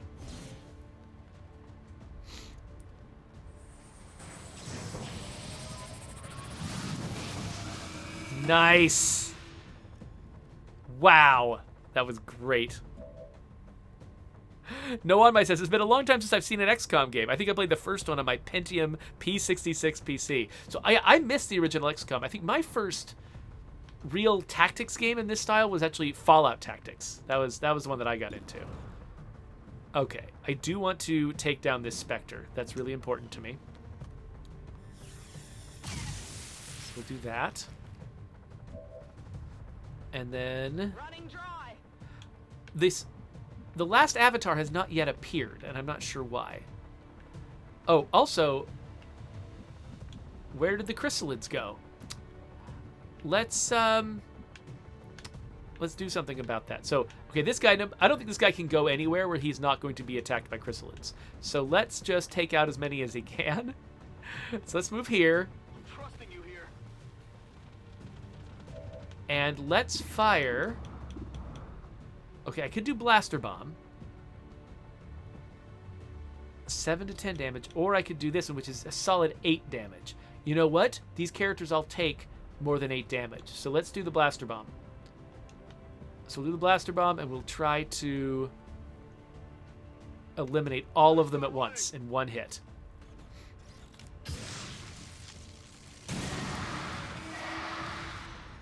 Not quite.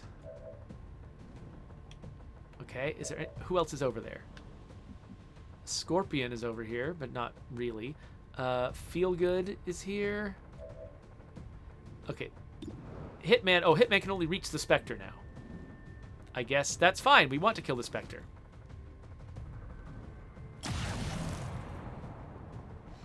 Good riddance. And, oh wait, can I do this again?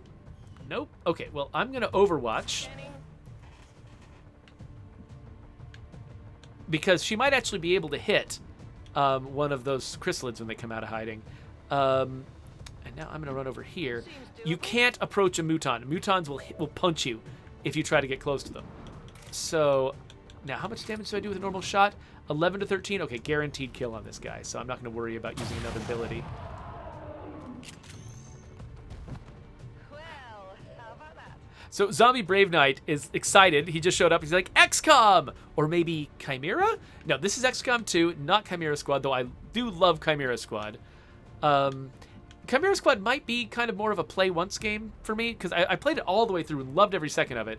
And then I tried to play it again recently. I was like, oh, no, the mystery is kind of gone a little bit. So it might just, yeah, it might not have the same staying power that XCOM 2 has for me. I don't know. I might try it again sometime and see. Maybe I just needed to wait longer. So I'm just going to move to a more central location so I can do whatever I need to next turn. And then, okay, who's left? Scorpion, Scorpion, and Feelgood. That's it. Okay, well, Scorpion doesn't need to be under cover. So let's, because the only people on the field right now are chrysalids. So Scorpion's going to go here. Now, if any chrysalid attacks Scorpion directly, they're going to get bladed in the face. But I'm going to Overwatch. And then, similarly, let's run over here. I'm on the move. Feelgood might not be close enough. But let's Overwatch with Feelgood as well. And are we getting a new avatar? Yes, a new avatar and snakes.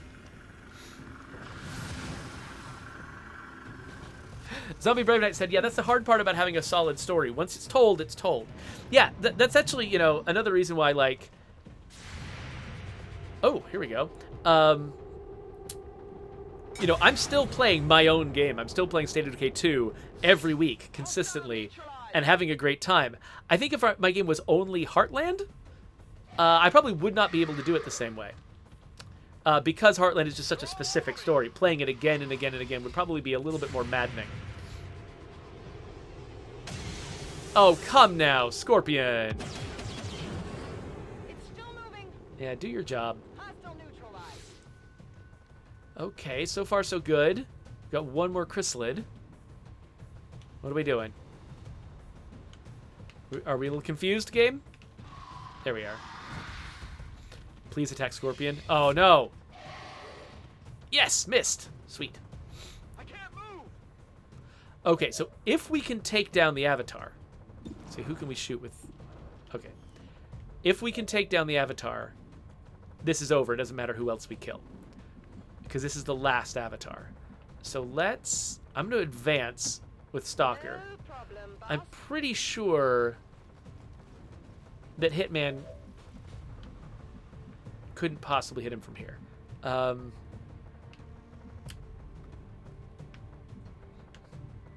However, okay, if Stalker can hit him, though, Stalker can hit him. Okay, let's do run and gun. Set 'em up, knock 'em down. Let's get real close with Stalker. Seems doable. And then let's hit the Avatar with my Shredder gun, which is a guaranteed hit. That will make the Avatar teleport, and almost anywhere else the Avatar teleports to will be closer to my other soldiers than where the Avatar is right now. So we'll blast these folks. Want some?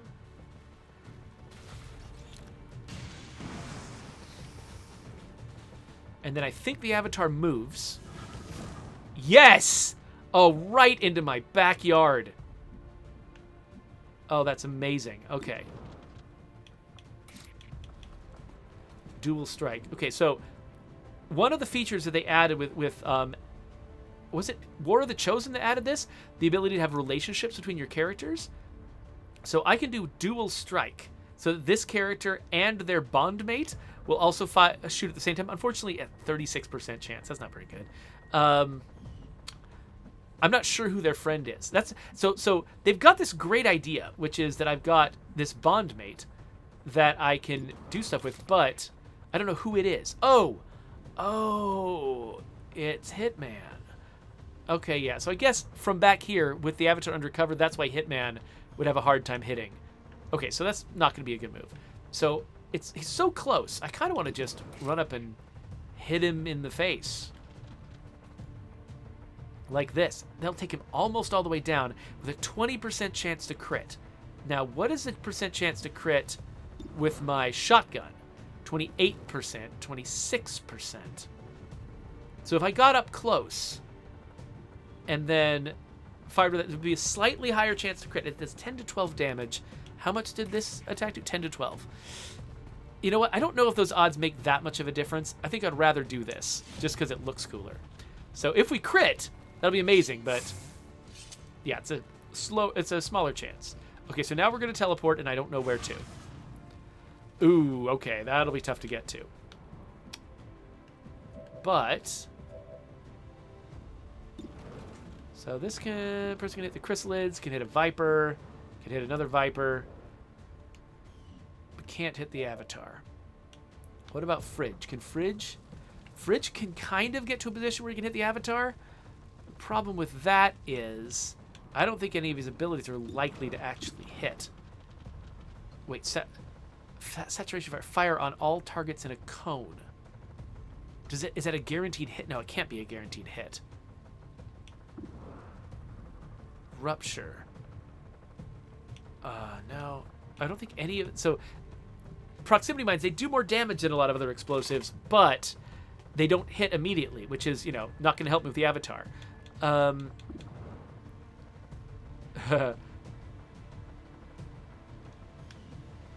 So I'm gonna move. Where am I gonna move? You know what? I'm not gonna worry about him right now. Let's see if there's anybody else who can do something.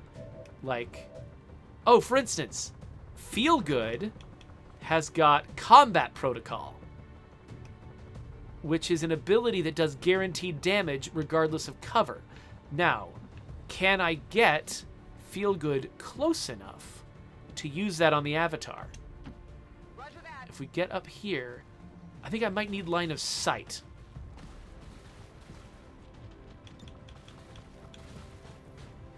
Heavy mech. Okay, yeah, no, I can't. Dang, that would have been cool. I mean, I can take out that heavy mech, but I can't do anything to the Avatar. Okay, what about this person? I can try to mind control the Avatar. That's not a thing, actually. Dang, I don't think I've got anybody who can actually hit. Let's try one more thing. I'm on it. Get as close as I can. And then let's try this plasma blaster. I think this thing... No, it can't reach.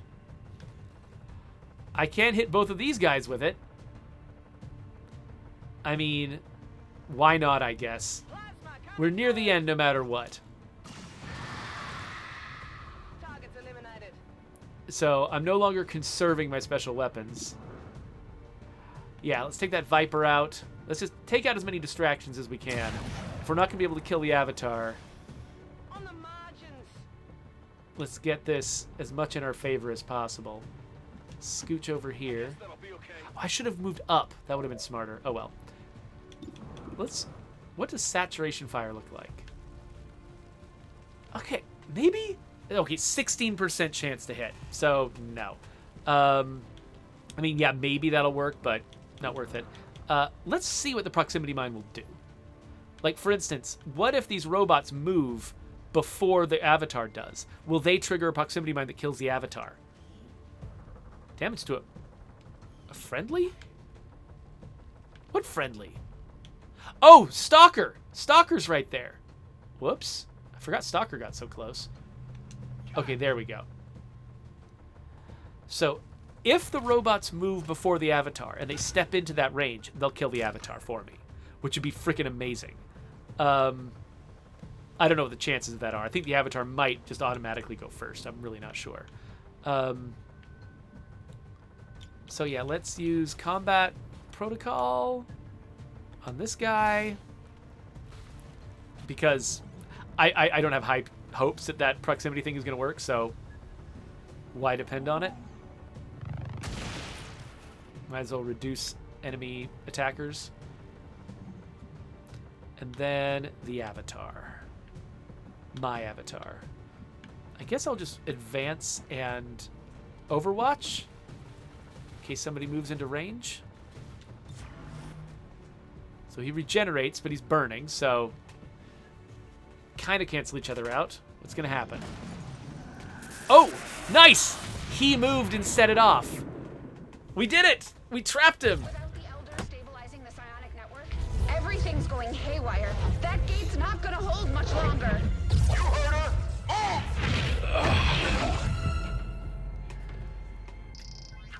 Shen, tell me you've got a plan B here.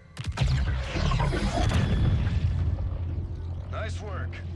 Wasn't anything on my end. This shouldn't even be possible. Unless... Commander, whatever it is you're doing, it's working. Just make sure you save enough juice for your own trip home. Commander, you okay? We just lost contact.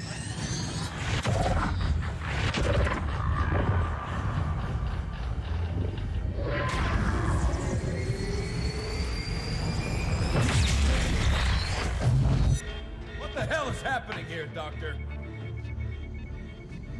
It's the Elders. They're overwhelming our link, enveloping the Commander's consciousness.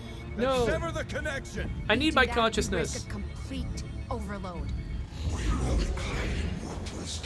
I was using that. Once more. No. Your victory here means the end for all others. It will follow you No. as it followed us. Laser fight! You are not ready. We must not fail. Vitals stabilizing. Synaptic activity returning to acceptable levels. And one transdimensional psionic network down for the count. Mission accomplished, Commander.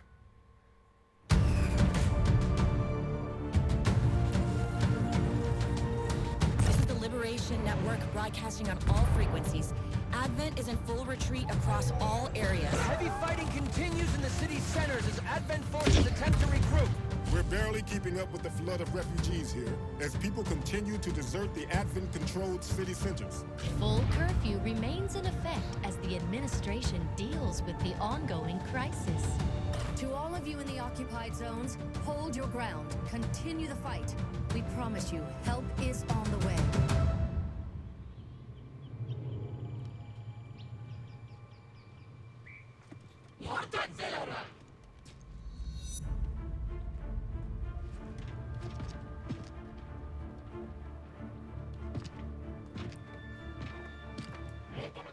So, I like that the conclusion here isn't that we like hit the weak point on the enemy and destroyed them all.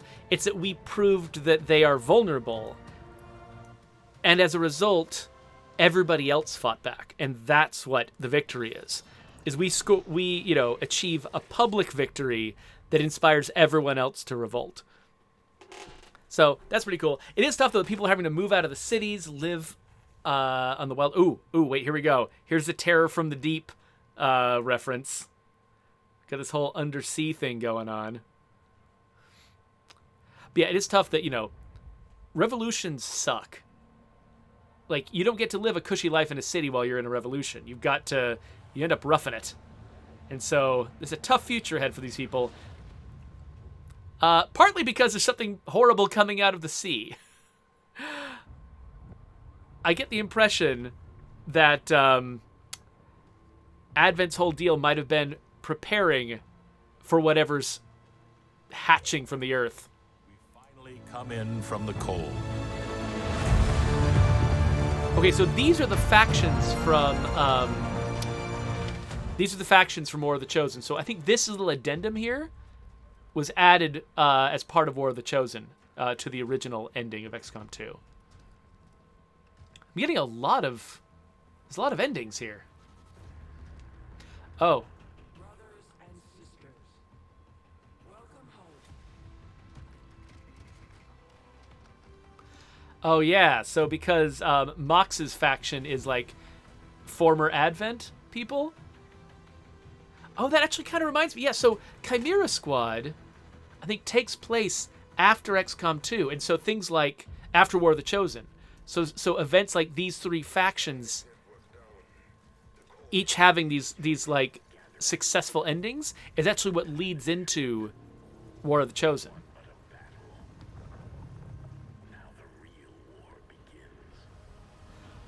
So I think I got these 3 codas because I won with all 3 factions being my friends. So, yeah, victory! Missions 1, 50. That's... I played 50 missions of this. Ugh. What is time? I've killed 972 aliens, hit with 88% of my shots, and, average turns left is 2.5 on mission timers. Oh, interesting. So the world, I'm on average. I'm right in the middle with successful shot percentage. Did I lose no soldiers this time? Oh, that's right, because I was safe scumming. I lost no soldiers.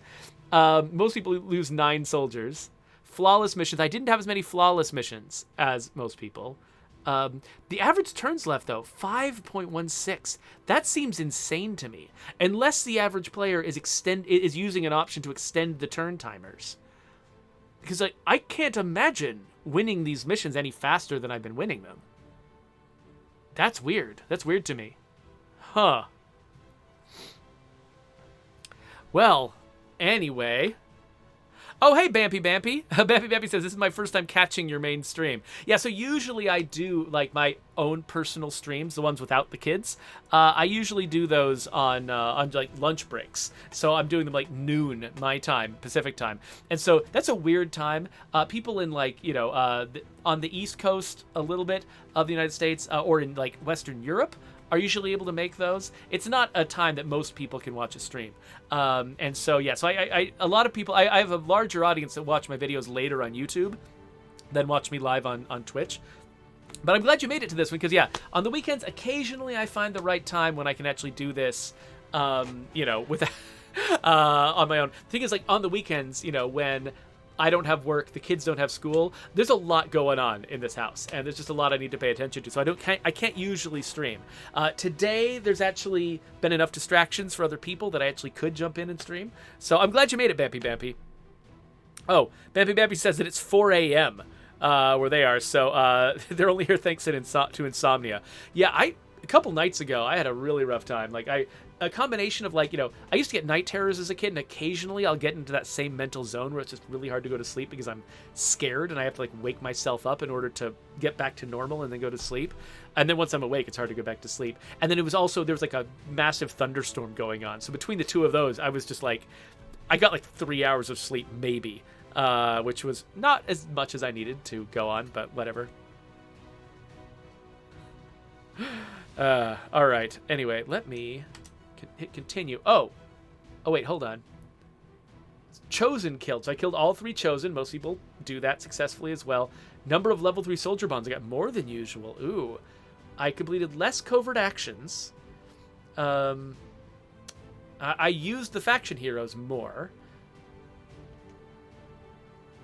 Wow. I had 34 soldiers. Most people have more soldiers, but most people also get more soldiers killed because most people don't save scum as much as I do. I got to my first colonel a little faster than usual because I was using the same soldiers all the time without losing them. A lot of promotions. I only trained 1 psionic soldier because I realized I never used the psychic soldiers in XCOM 2 because to use them you would have to stop training them, and not training them all the time is inefficient. So, yeah. And I didn't have as many scientists or engineers as most folks. I got to the tech, to the magnetic weapons a little faster, but and to plated armor, but the other ones I got a little slower. Radio realize 8. Supplies collected, not as much as everybody else. Huh. And then here come the credits. So I do tend to sit through the credits. So if anybody's got something they want to talk about, I'm happy to sort of sit here and chat with you all while we're waiting for the credits to go by. Because I don't like to just skip the credits, because I want people to read my credit as well, So, we're going to sit here and we're going to chat. If you're watching this later on YouTube and you just want things to end, I won't be offended if you quit right now. But if you're not a credit watcher yourself. Ooh, Boy Skizik says, ooh, I had a question earlier. Did I miss it? It's very possible that I got involved and missed what you were saying. I'm just going to... Oh, so you did ask, if you had 5 things you could snap your fingers and would magically be added to State of Decay 2 without any bugs or problems, what would those be? Thinking of 5 would take a long time. Of course, maybe we have a long time, but the credits are going. That's tough. Like, the thing that makes me resist answering a question like that is because it sounds like, I don't know. I don't want to like obligate the team that I just left to do things. Like if I say this is what they should do, that could put them in a weird position. So so I hesitate a little bit about that. I did. There were a few things we ran into in recent streams that I would love for somebody to fix at some point. And if I could just snap my fingers right now to make them happen, that'd be great. One is being able to find your zombified characters. Like when a character gets killed and zombified, the fact that we don't have an icon on them to help you find them is maddening to me. People brought up on my last stream that they've lost characters when they switch characters at an outpost. The fact that the previous character you had runs home, probably wounded and exhausted because that's why you switched away from them. They can totally get killed, especially on like the lethal zone.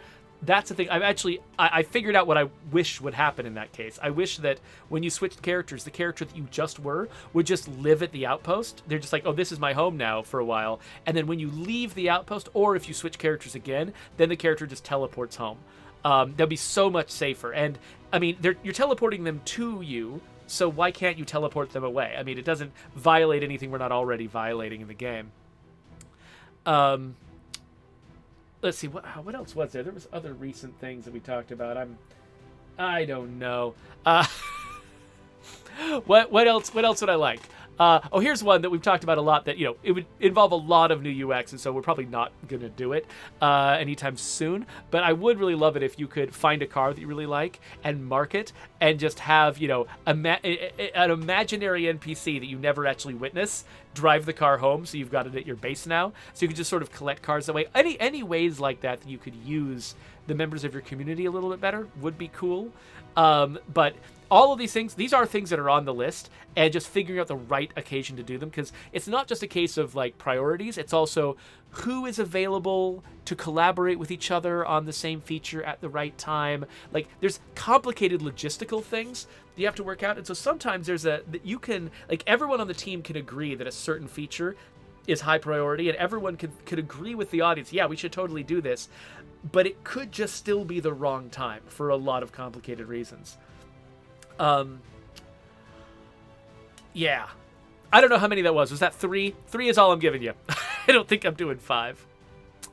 So One Red, by the way, wanted to know if the character that I had who was named Fridge is a reference to William Perry from the 1985 Chicago Bears. I assume it is. I think each class of characters in XCOM 2 has got a different set of nicknames. So like Dr. Feelgood can only go to a specialist, and Fridge can only go to one of the heavy folks. And so so they deliberately give names that sound like big beefy people to the heavies, and so I'm pretty sure that they gave that character the name Fridge for the same reason that football player was named Fridge, and I think so that probably is why they thought of it, is because there was somebody else with that nickname. One Red says, "Oh, I thought you customized that nickname." No, as someone who has himself taken a lot of pride in developing a random name generator, if there's a random name generator, I can't talk. If there's a random name generator in a game, I want to use the random name generator, not make up the name myself, because I just enjoy them so much. It's a thing that I'm interested in, and so I want to see how other people use them. So in RimWorld, I always use the randomly generated names. In XCOM, I always use the randomly generated names. I have made my own characters before, like based on my family members or based on my colleagues or something like that occasionally. But most of the time, I like seeing what names pop up on their own and use those. Boyskid6 wants to know, where's the best place to talk about ideas or get something on a list of things to be seen that you want in State of Decay? So we have a support site that's called support.stateofdecay.com. I will stick that in the chat. So that's the place where you can report bugs, but there's also a wish list there. And so you can sort of report ideas that you think are good, or there's a list of other people's ideas that you can upvote to take the ones you think are most interesting that other people have suggested and raise their priority in front of us. Another thing you can do is join our Discord. I've forgotten how to give people instructions on joining our Discord, but if you look at any of our YouTube videos, any of the State of Decay official YouTube videos, they all have links to our Discord in their descriptions. So if you go there, you can find our Discord. It's full of people that are fans of State of Decay, and there are people in the lab who follow the Discord and pay attention to what people say in there. So if you get a conversation going about something like that in there, it's a decent chance that somebody will hear what you're saying. Yeah, so Zombie Brave Knight points out that Joe Swarner, our customer advocate / game designer, who hosts half of the live streams that we do, he manages both of those. Well, he manages the support site, and then he participates on the Discord. He doesn't manage the Discord. I believe that belongs to our social media folks. But yeah, so he's a really good resource. He is at is he at Jawafawa on Twitter, or was he at OG Jawafawa? I keep forgetting which one is his Twitter handle and which one is his Twitch handle. Okay, he's at Jawafawa on Twitter, and he is at there's no at on Twitch, and he's OG Jawafawa on Twitch. So if you find him there, get to know Joe. He's a really good person to tell your complaints to, because there's like a weekly meeting where he basically issues all of the high priority complaints to the folks in charge of the State of Decay 2 team. And yeah, folks love him. He's just a really great guy. He's just like the sweetest dude, and he's also really, really good at State of Decay 2. So if you watch him play, or if you want advice, whatever, he's really good at all that stuff.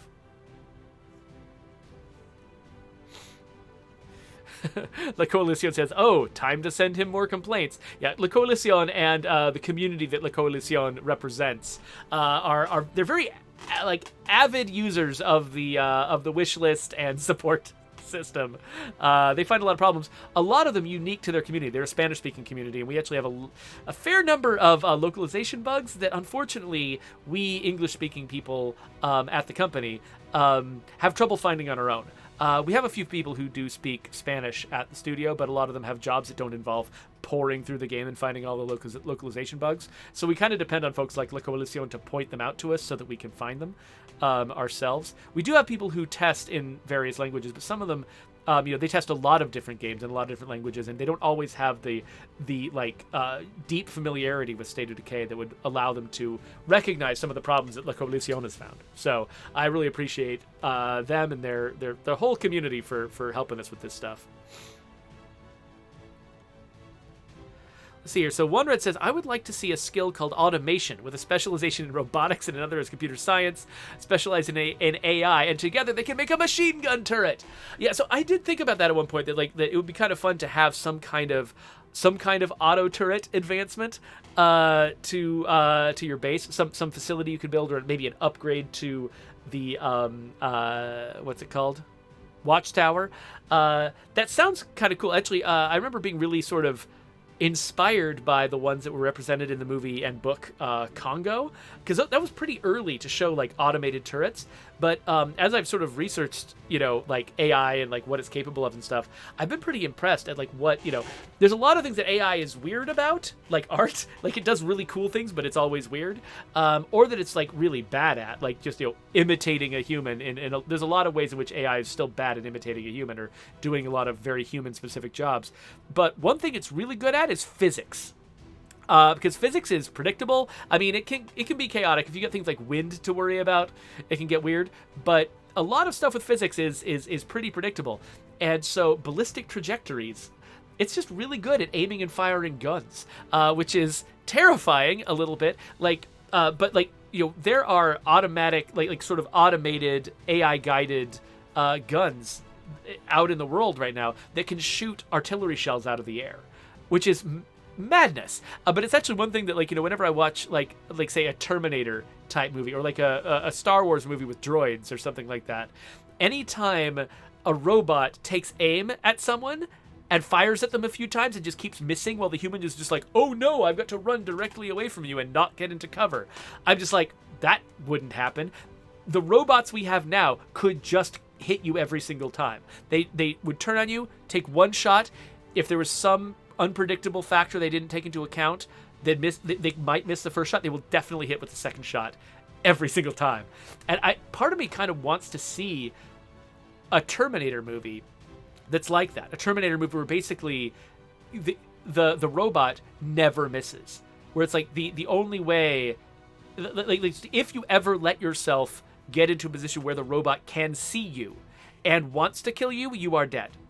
And because I just want to, that would be almost like a horror movie. Like, how would you survive a situation like that? That's really interesting to me. More interesting to me than them. They're just like any soldier, and they're firing at you like crazy and missing most of their shots. Giving you plenty of time to run away. That doesn't work for me nearly as well. Like, I'm fascinated by the idea of really having to contend with a robot like that, and what you would have to do, and what tactics you would have to use to get the drop on them. Zombie Brave Knight is like, aha, the Congo movie, laser diamonds. Yes. Oh, that was the other thing I loved. I loved the laser weapon in Congo. The movie Congo, I really liked I have no idea if I would like it now. As a teenager, I loved it, mostly just because of the technological stuff they were messing with in that. Because I was really used to seeing like blaster weapons from Star Wars, like that being what lasers were, but the fact that their laser weapon was like you were dragging a beam across things and cutting them in half and burning them. That's what a laser weapon would actually, be like. And so I thought that was, that was inspirational as well. And actually, one of my favorite weapons in Halo is that beam weapon that you get from like the Sentinels, because it's got that same vibe to it. I feel like whoever made those weapons probably liked Congo. Wanred says it's a short movie if the robot never misses. Well, yeah. But that's the thing.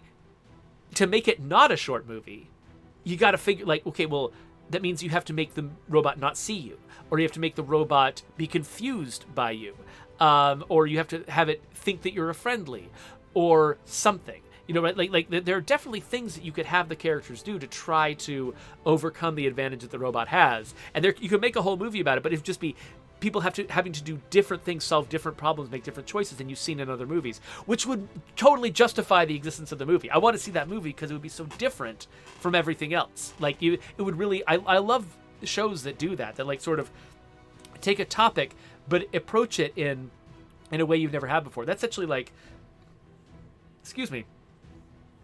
The TV show Devs is actually one of my favorite things I've ever watched, because it's just so, it's just like this unflinchingly realistic take on a fantastical thing.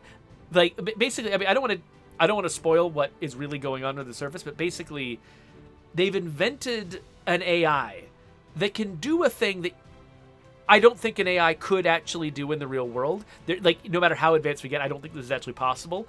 But they basically are like, if this was possible, what would the consequences be? And then they play out this absolutely like unflinching version of reality where this is true. And it's great. It's brilliant because I just love that. I love sort of like stories and like speculative fiction stories that throw down a stake and say, okay, what if this was true? Let's just follow it to its inevitable conclusion and figure it out. Not just make some normal story that we could have made in any setting and just have like a couple of cosmetic things be different in our world to give it a sci-fi flavor. Let's really say this thing is different, and what are the consequences? And you can come up with some really crazy ideas that way. So Zombie Brave Knight, the show is called Devs, Devs. It's on Hulu, I believe. And yeah, it was written and directed. It's created anyway by what's his name? The director of Men. He had just had a movie come out. It's called Men, and he also wrote 28 Days Later, and he wrote Sunshine, and he directed Annihilation, and he directed Ex Machina. What is this guy's name? What is his name? I don't know his name. No, not Danny Boyle. That's the director of 28 Days Later. I'm talking about the writer of 28 Days Later. He's like one of my favorite people. Why don't I know his name? I'm going to look it up. Alex Garland. Alex Garland. That's who it is. Is it seriously probably my favorite writer in the world? You know, at least as writers go. Oh, thank you. Cogs got it too. Yes, Alex Garland. So that guy's awesome. I love pretty much everything that guy's done. Here and there I've got to quibble with something, but there's not a thing that he's made that I am not incredibly glad exists.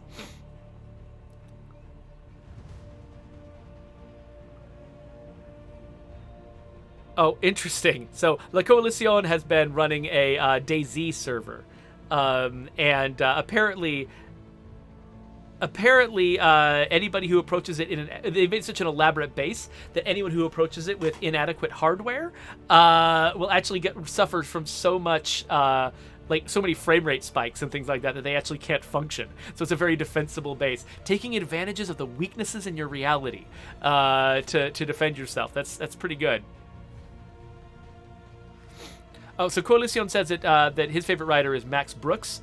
And also Ricardo Villalobos. So I don't know Ricardo Villalobos. I feel like I've heard that name before, but I don't know who that is and what he's written. I know what Max Brooks has written. He wrote World War Z, which has been a very influential book for everybody who works in zombie media.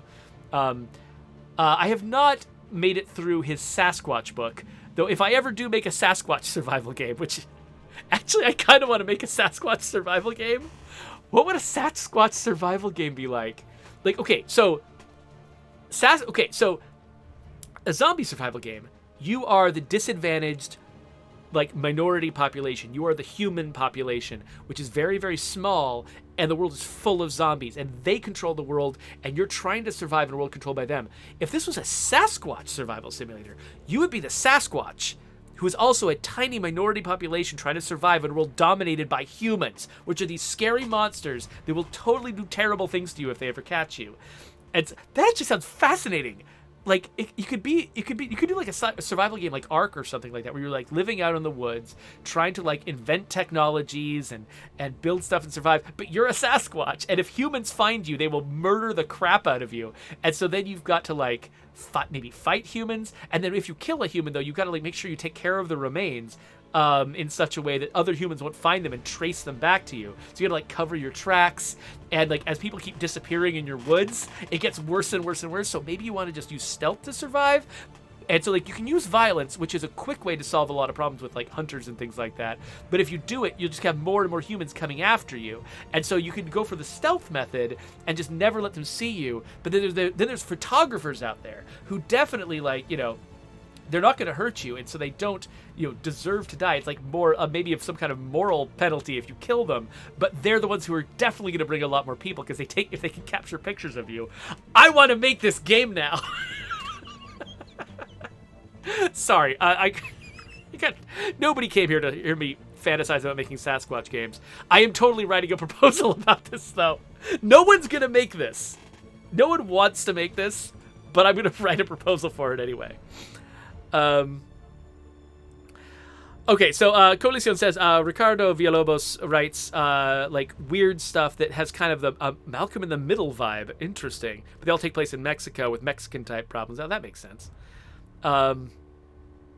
Let's see here. Oh, Boyska6 asks, do things get taken off the wish list for State of Decay 2 as they're added? Like, I see the Survivor Pool by Brian Menard, and that's currently being worked on.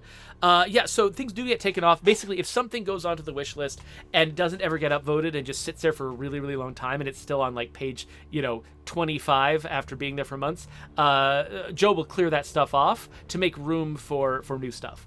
Because if we let it get too long, then like no one will ever read it, right? And so, so we do cull it periodically. The stuff that rises to the top, though, we leave that stuff there, or resolve it if we actually ship the feature. Waffleman is suggesting like Sasquatches could have like territory disputes with other Sasquatches.